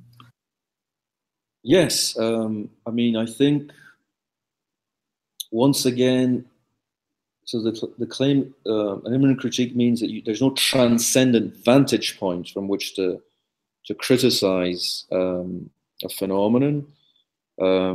So I guess the I mean, look, what's interesting is, I guess the question that could be asked is that, in a way, in the first part, you know, we know what the bourgeois standpoint is, and that there's a kind of, I guess that there's a spontaneous or immediate bourgeois vantage point, which is, you know, straightforwardly ideological. It's the kind of, that standpoint is propagated in newspapers, media, and by, you know, in the kind of the everyday consciousness of the time in which Lukács was writing, or our time. The more refined form of that, you know, the more refined expression is the philosophical expression. And the philosophical expression is an attempt to kind of, obviously, to, you know, to grasp reality at a much deeper level, but it's still conditioned by these kind of, you know, by these social forms. So the proletarian vantage point, I mean, what's interesting is that, can the proletarian vantage point be identified from a non-proletarian vantage point?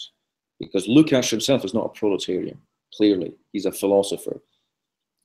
He's a philosopher who has taken the side of the proletariat. In fact, he's a, you know, Lukács came from a, you know, the upper bourgeoisie, you know, as many of these people did. So, and in a way, he's saying that it's only his acute critical self-consciousness, his, you know, philosophical self-consciousness, that allows him to see how the fundamental philosophical problems that he's inherited are all kind of conditioned by capitalist social forms, are all symptoms of capitalist reification. And then he's identified, you know, the proletarian standpoint which can overcome these problems, but he's not himself occupying that vantage point. Okay, so there's I guess, an interesting question about, you know, how far you can go in, you know,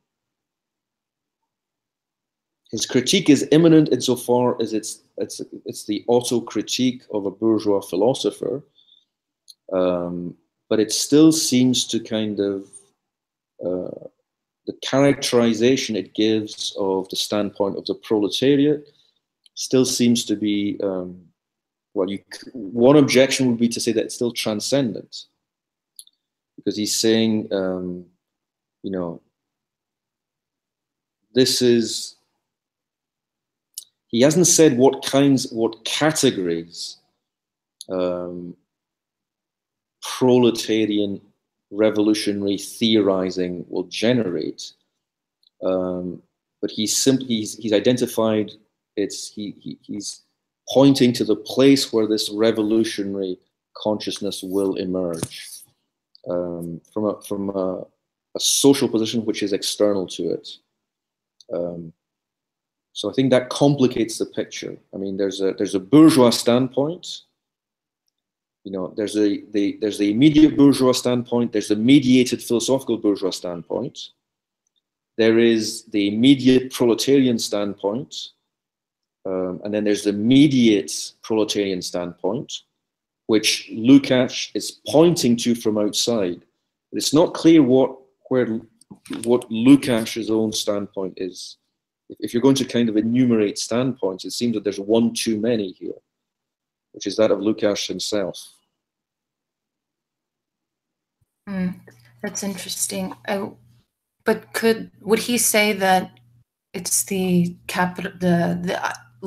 ideology of capitalism that is common to both his perspective and the proletariat standpoint that he is pointing to, that ideology, consciousness under capitalism is the same for all?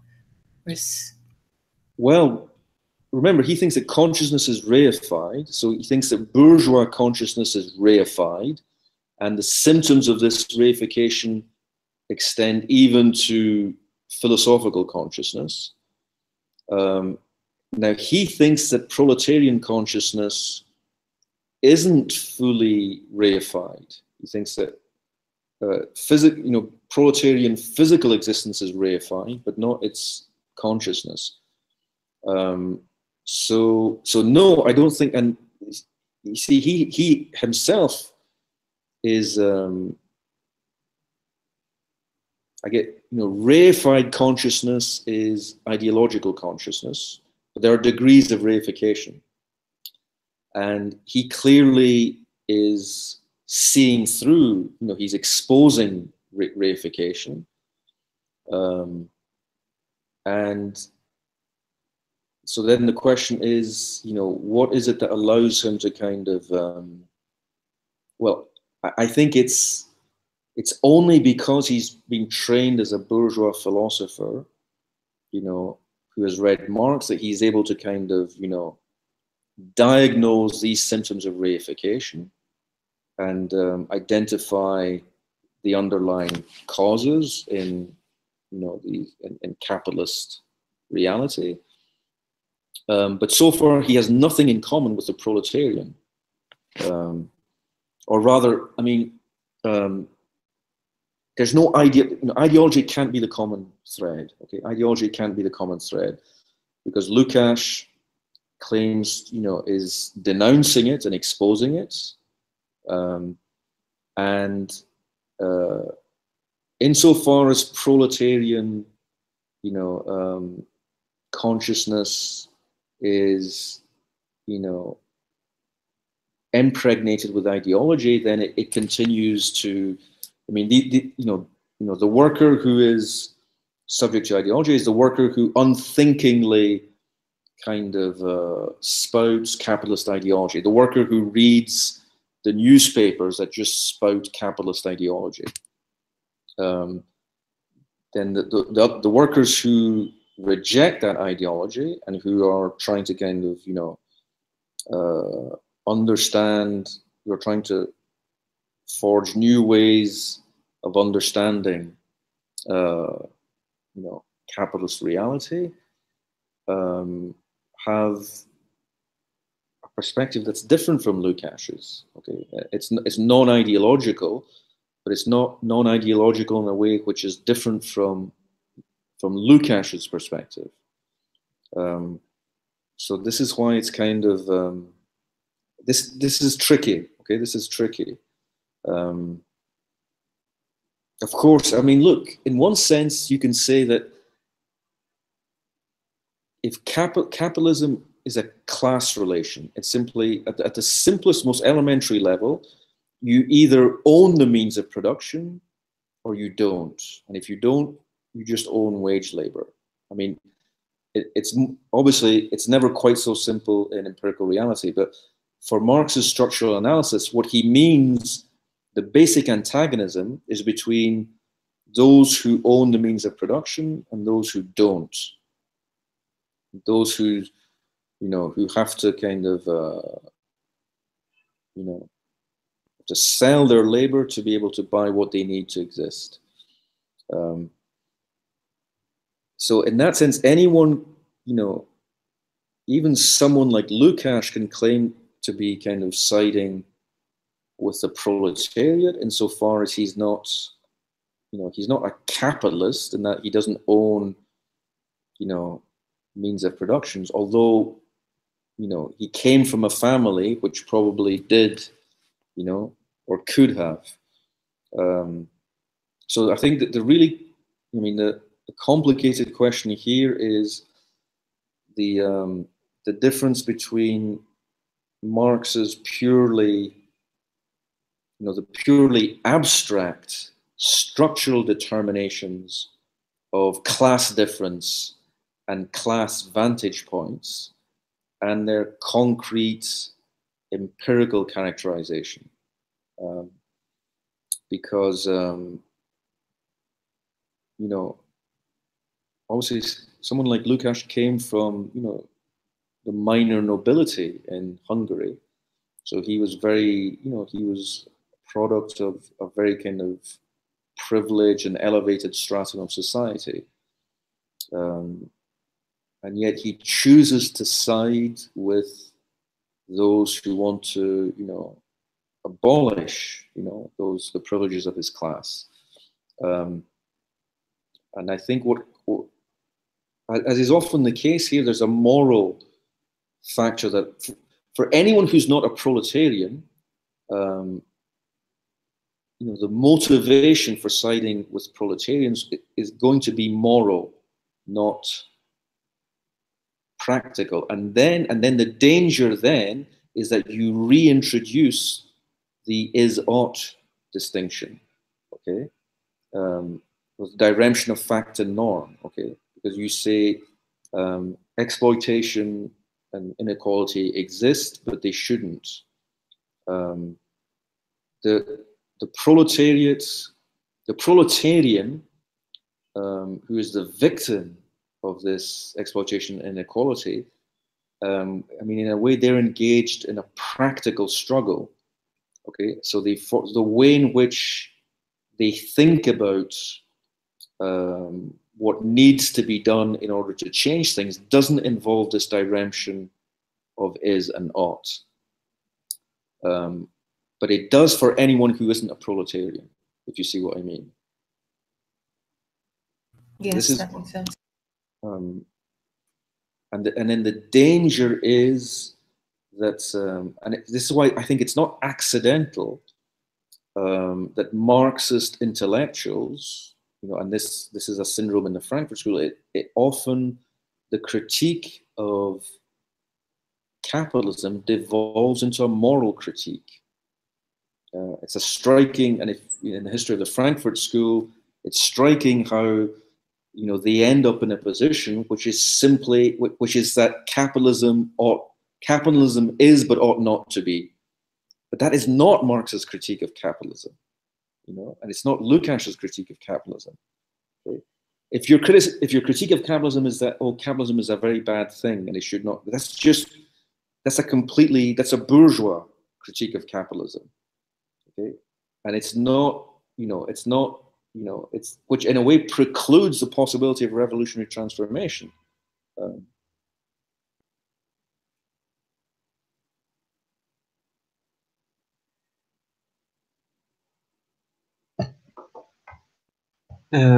I think we should end after the end of this answer, because it's 30 minutes after the end of scheduled time. Okay, again, I'm sorry it's gone on so long. Next week will be, it's a shorter text, so it shouldn't be, the handout won't be so long, so I'm sorry about that. So. No, that's fine. Okay, so yeah, next week we're Althusser. We'll do Althusser's contradiction and overdetermination.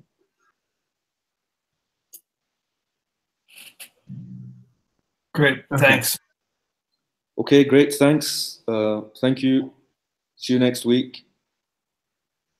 Thank you. All right.